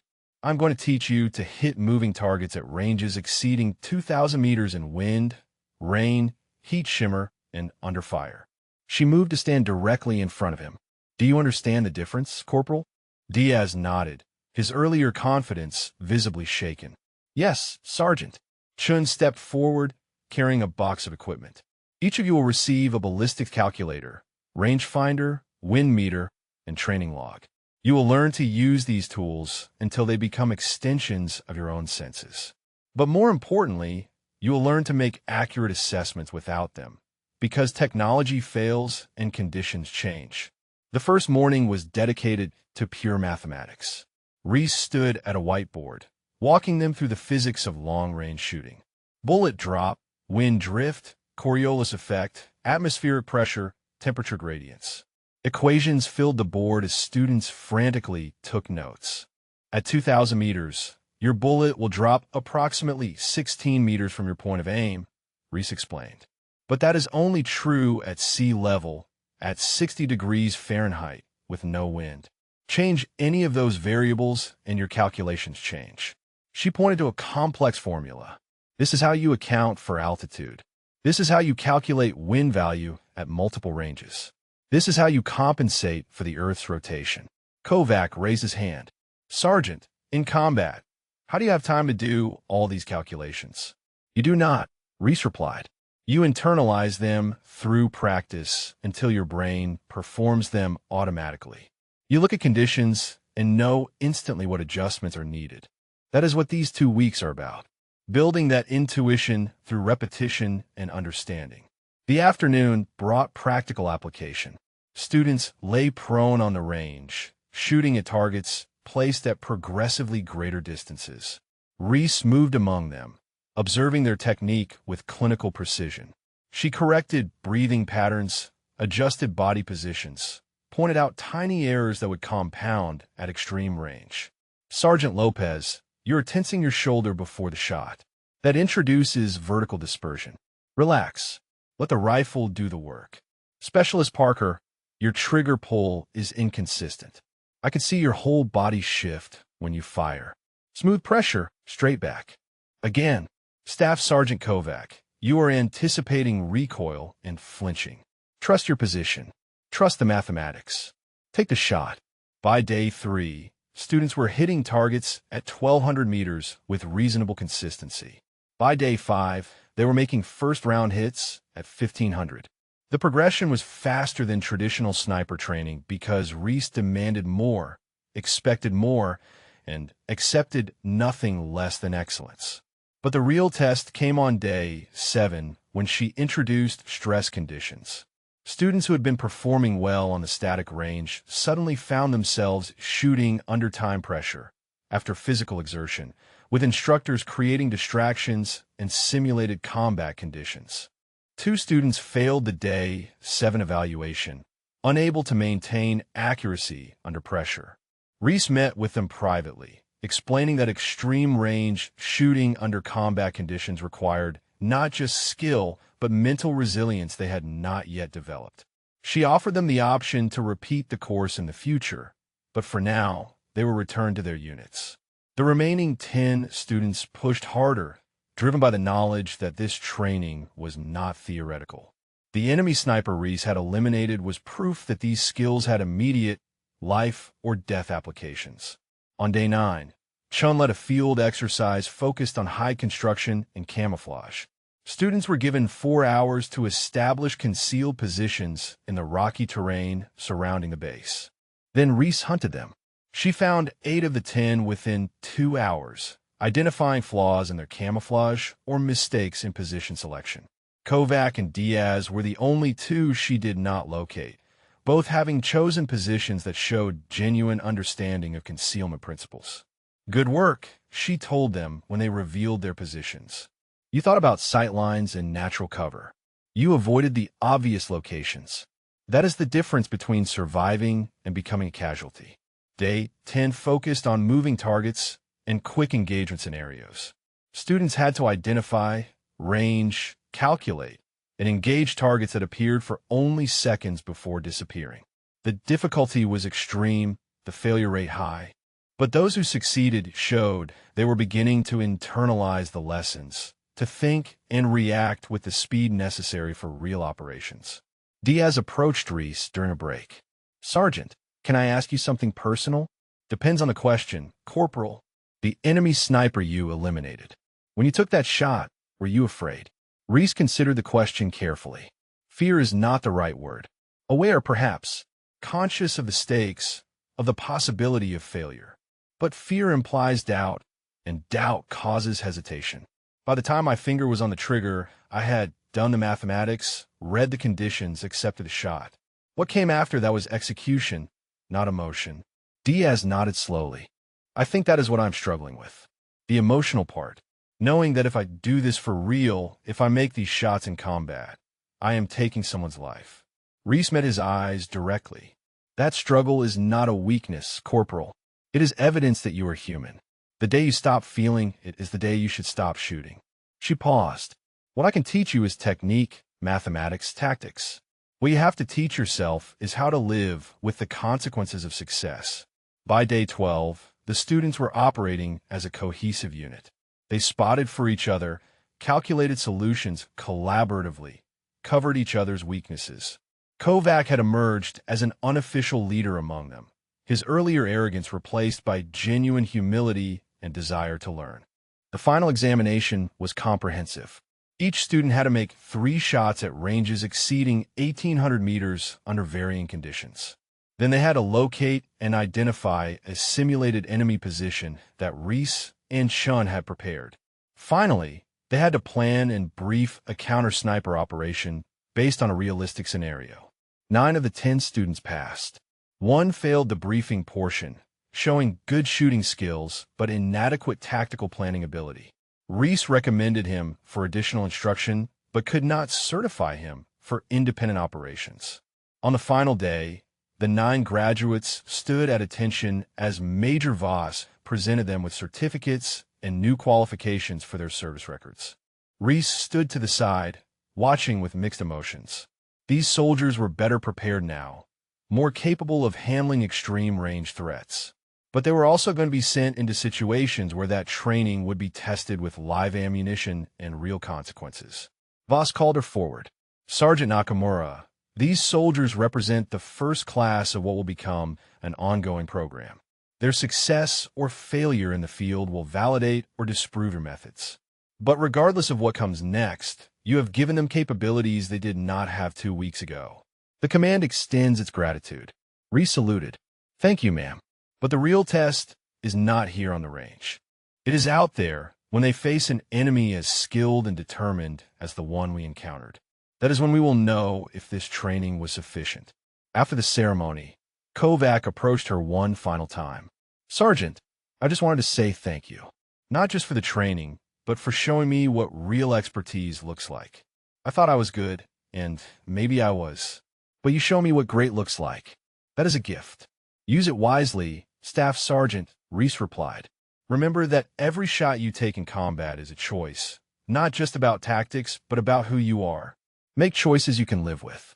The students dispersed, returning to their units with new skills and new understanding.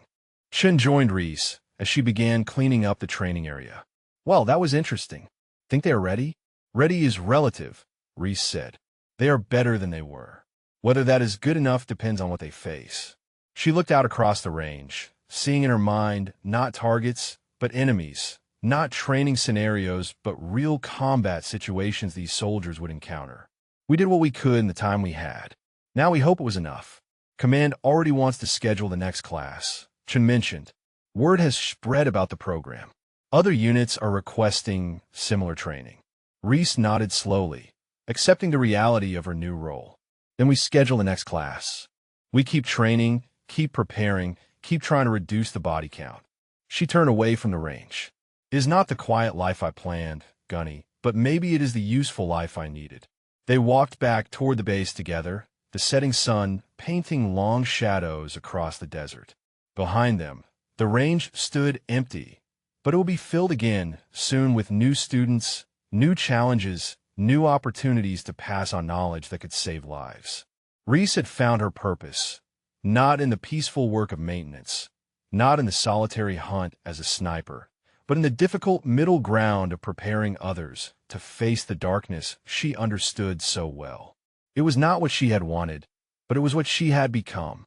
And for now, that was enough. 3 weeks after the first class graduated, the emergency call came at 0200.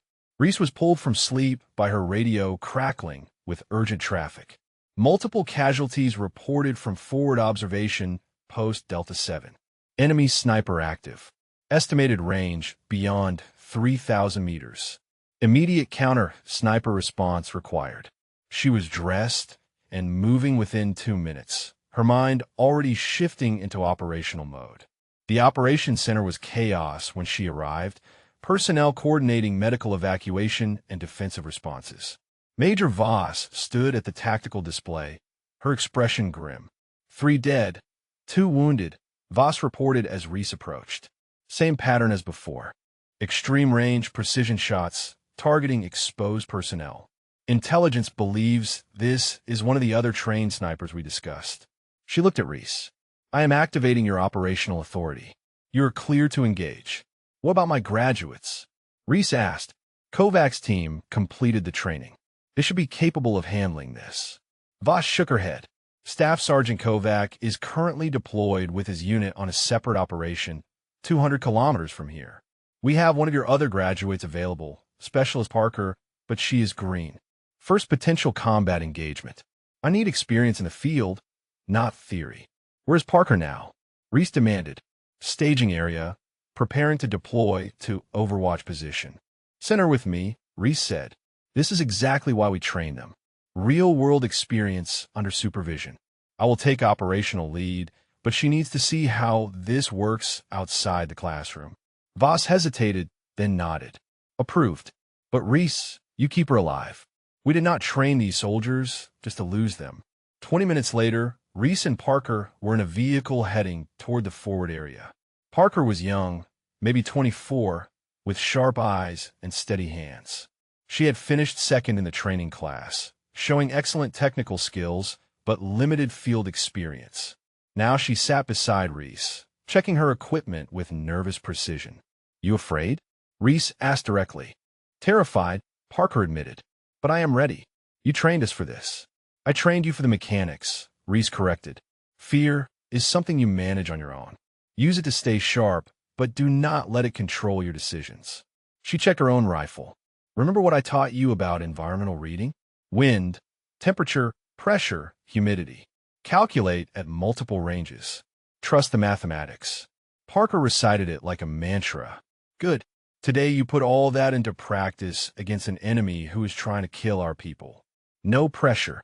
Reese's dry humor brought a nervous laugh from Parker. They inserted into a position 1,500 meters from where the enemy fire had originated. As dawn broke, Reese began systematic observation while Parker set up their hide and prepared equipment. The younger soldier moved with the efficiency taught in training, but Reese could see the tension in her movements. "Tell me what you see," Reese instructed, handing Parker the spotting scope. Parker scanned the distant ridgeline, her breathing controlled. Multiple possible positions. Ridge offers cover and elevation advantage. Optimal shooting windows would be early morning and late afternoon, when sun angles favor that position. She paused. There, 11 o'clock, 3,200 meters. Rock formation that does not quite match the natural pattern. Reese looked where Parker indicated, felt a flash of professional pride. "Good eye. That is either a hide or I'm losing my edge." She calculated quickly. "Range is extreme. We need confirmation before engaging. How do we confirm without exposing ourselves?" "We wait and watch. Patience wins counter-sniper operations more than speed." Reese settled into her shooting position. "You keep scanning. I will watch that position. If he moves, if he shoots, if he gives us any confirmation, we engage immediately." Hours passed in tense silence. The sun climbed higher, heat building in their cramp hide. Parker maintained her scan discipline, checking sectors methodically while Reese focused on the suspected enemy position. The waiting was its own form of combat, testing mental endurance as much as physical capability. At 10:30, movement, subtle, barely visible, but unmistakable to trained eyes. A shape adjusting position, preparing for a shot. Reese's entire body tensed. Confirmed. Enemy sniper preparing to engage. Range 3,200 meters. Wind 5 knots from the northeast.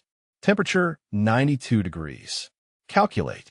Parker pulled out her calculator, fingers moving rapidly. Bullet dropped 16.3 meters. Wind drift 0.8 meters right. Atmospheric density requires +2 clicks elevation. Her voice was steady despite the adrenaline. "Confirm my calculations," Reese ordered, already making micro adjustments to her scope. Parker ran the numbers again. "Confirmed. Those are your solutions." Reese settled behind her rifle, her breathing slowing to the rhythmic pattern she had practiced for years. Through her scope, she could barely make out the target, a dark shape in a camouflaged hide. 3,200 meters. 3.8 seconds of bullet flight time. Multiple atmospheric layers, wind variations, temperature gradients. Mathematics transformed into lethal precision. "Target is moving," Parker warned. Adjusting position for his shot, Reese made a fractional correction, her crosshairs settling on where her calculations said the bullet would impact. Her finger took up trigger pressure. Breathing stopped. Heartbeat once, twice. The world narrowed to a circle of glass and the mathematical certainty that connected her rifle to a man she would never meet. The trigger broke clean. The rifle bucked. Through the scope, Reese maintained her sight picture, watching for impact. For seconds felt like hours. "Hit," Parker called. "Target down. No movement." "Confirm," Reese ordered, not trusting a single observation. Parker watched through the spotting scope, counting seconds. 30 seconds, no movement. 60 seconds, still nothing. I assessed target neutralized. Reese keyed her radio. Phantom to base. Enemy sniper engaged and neutralized. Grid coordinates to follow. Request QRF to confirm and secure. The radio crackled with immediate response. Outstanding work, Phantom. QRF launching now. Reese lowered her rifle, but kept her eyes on the target location. Good spot, Parker. Your identification gave us the opportunity to engage before he killed anyone else. Parker let out a breath she had been holding. How do you do this? Make shots like that and just move on? I do not just move on, Reese said quietly. I carry everyone, but I carry them because the alternative is worse. If I had not taken that shot, how many of our soldiers would he have killed today? Tomorrow? She looked at Parker directly. That is the calculation that matters. Not the life you take, but the lives you save. Parker nodded, processing the weight of that truth. Thank you for bringing me, Sergeant, for trusting me in the field. You earned it in training. Today you proved you can apply it under pressure. Reese began packing their equipment. That is exactly what this program is meant to produce. Soldiers who can handle these situations when I am not available. The QRF confirmed the kill an hour later. Enemy sniper, Syrian national, similar profile to the first one Reese had eliminated. Well-equipped, professionally trained, operating with the same tactics. The second of 6 potential threats, now neutralized. Back at base, Major Voss met them personally. 2 for 2, Sergeant Nakamura. You are making quite a reputation. Not me, ma'am, Reese corrected. Specialist Parker made the initial identification. Calculated the ballistic solution. Confirmed the hit. I just pulled the trigger.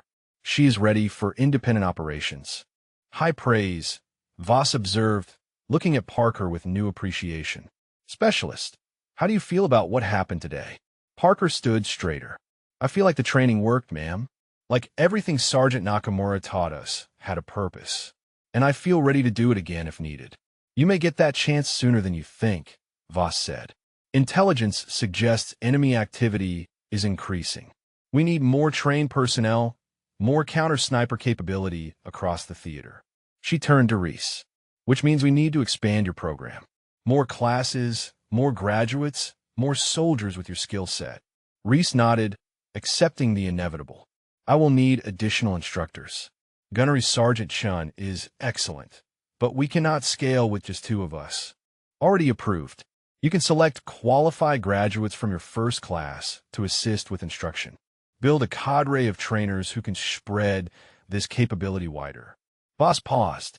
You started this by eliminating one threat.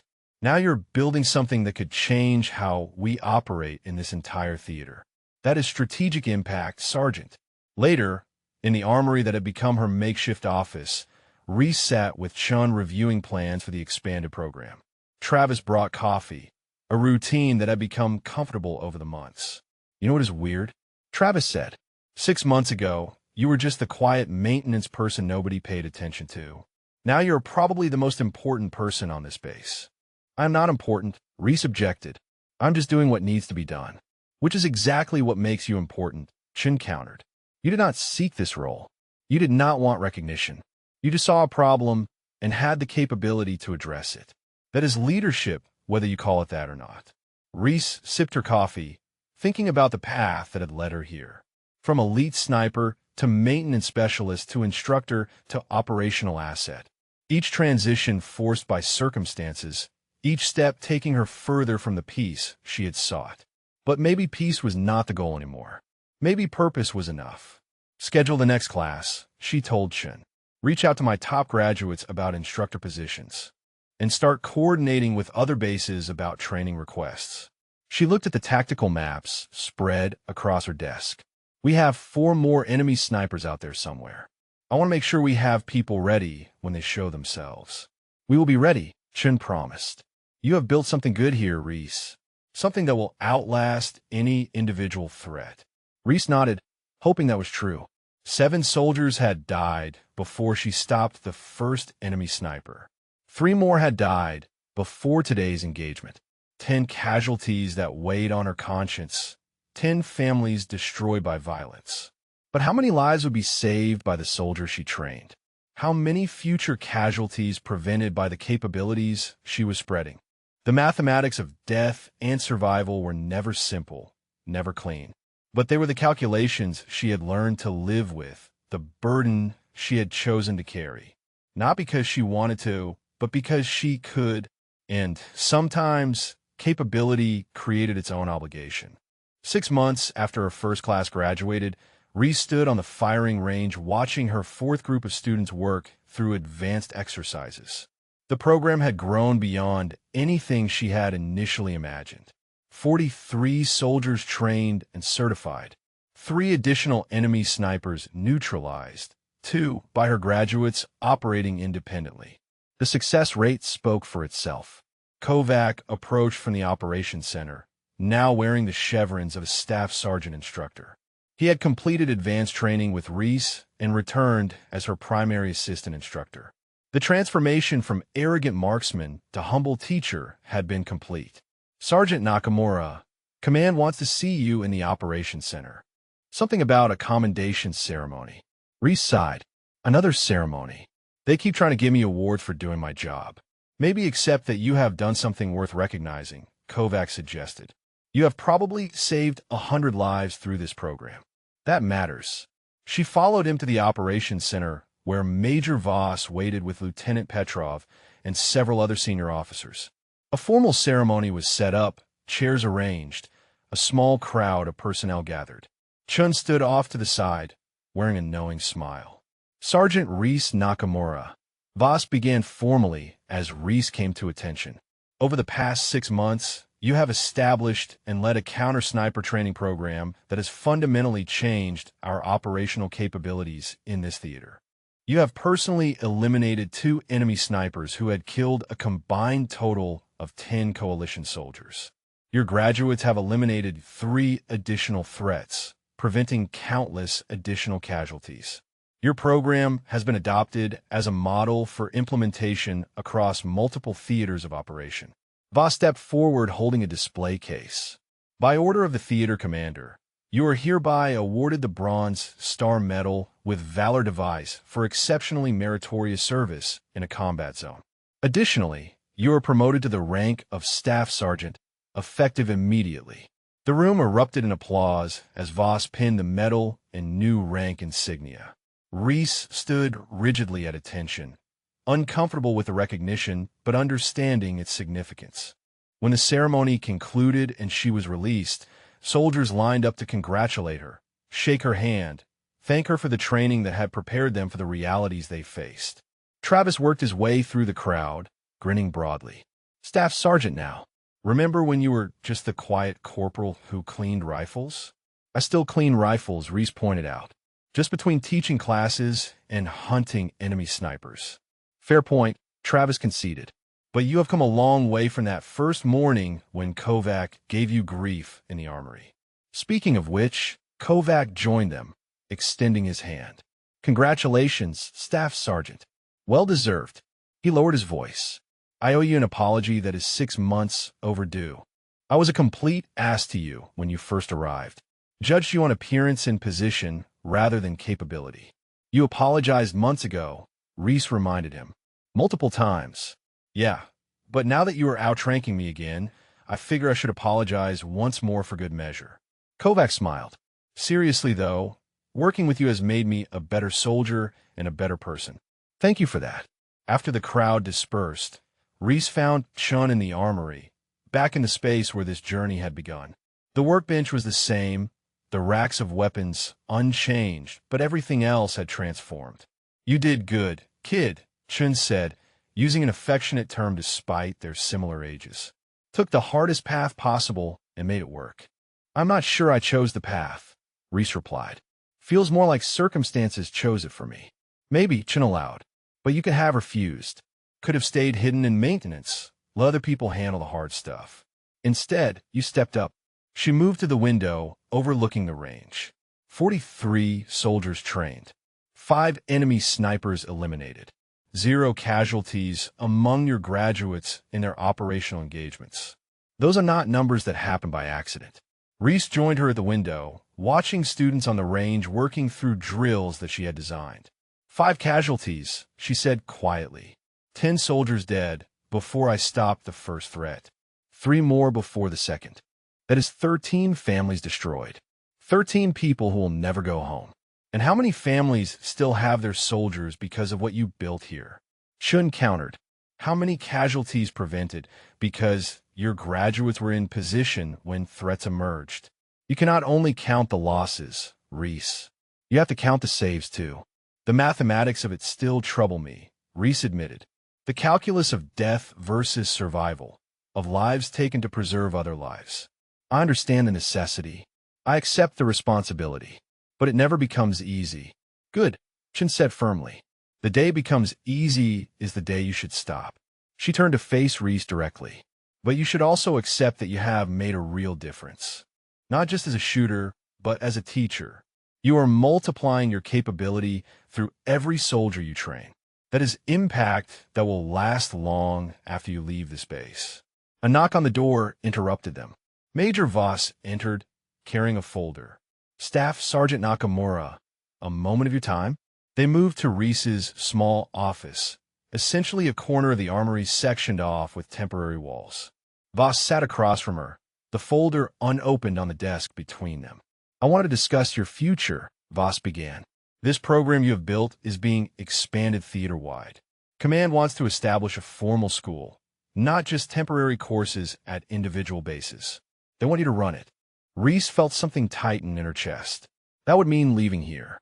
Leaving the students I know, the instructors I have trained. It would mean building something permanent, Voss corrected. A proper institution with facilities, curriculum, qualified instructors, standardized evaluation protocols. Everything you've been doing here, but resourced and supported at a much higher level.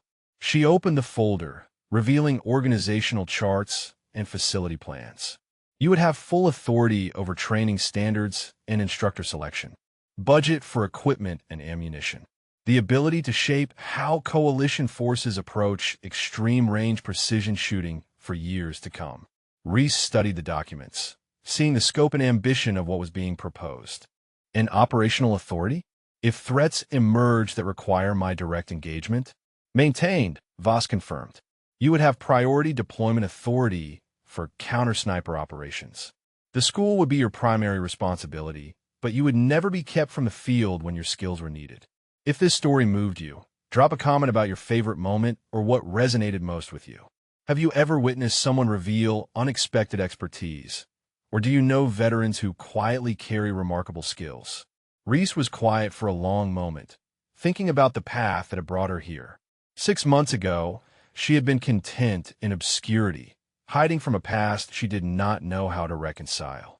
Then circumstances forced her back into the role she had tried to abandon, and somehow that role had evolved into something she had never expected. Teacher, mentor, leader, someone who prepared others to face the darkness she understood so intimately.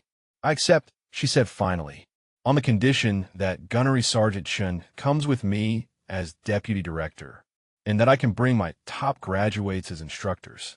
Kovac, Parker, Diaz, the others who have proven themselves both in training and operations. Already approved, Voss said, allowing herself a slight smile. Command anticipated your conditions. The school officially opens in 3 months. That gives you time to complete your current class and transition your best people into instructor roles. She stood, extending her hand. Congratulations, Staff Sergeant. You are about to change the nature of precision shooting across multiple services. After Voss left, Reese sat alone in the small office, processing the weight of what she had agreed to. A permanent school, institutional authority, the ability to shape training standards for years to come. It was responsibility on a scale she had never imagined when she first requested transfer to maintenance. Travis found her there an hour later, staring at the organizational charts. You okay? You look like someone who just made a big decision. I did, Reese confirmed. She explained the school proposal, watching his expression shift from surprise to excitement. That is amazing, Travis said. You're going to have real impact, systematic change, the whole thing. I'm going to be responsible for training soldiers who will then go into combat, and potentially die applying what I taught them, Reese corrected. That is a different kind of weight than taking the shots myself. But it is also multiplying your impact, Travis pointed out, echoing Chen's earlier words. One person can only be in one place, but the people you train can be everywhere, saving lives you would never reach on your own. Reese nodded slowly, accepting the logic even as she struggled with the emotional weight. You are right, and I know this is the right move. It just feels like I keep being pushed further from the quiet life I wanted. Maybe the quiet life is not what you needed, Travis suggested. Maybe you needed purpose instead of peace.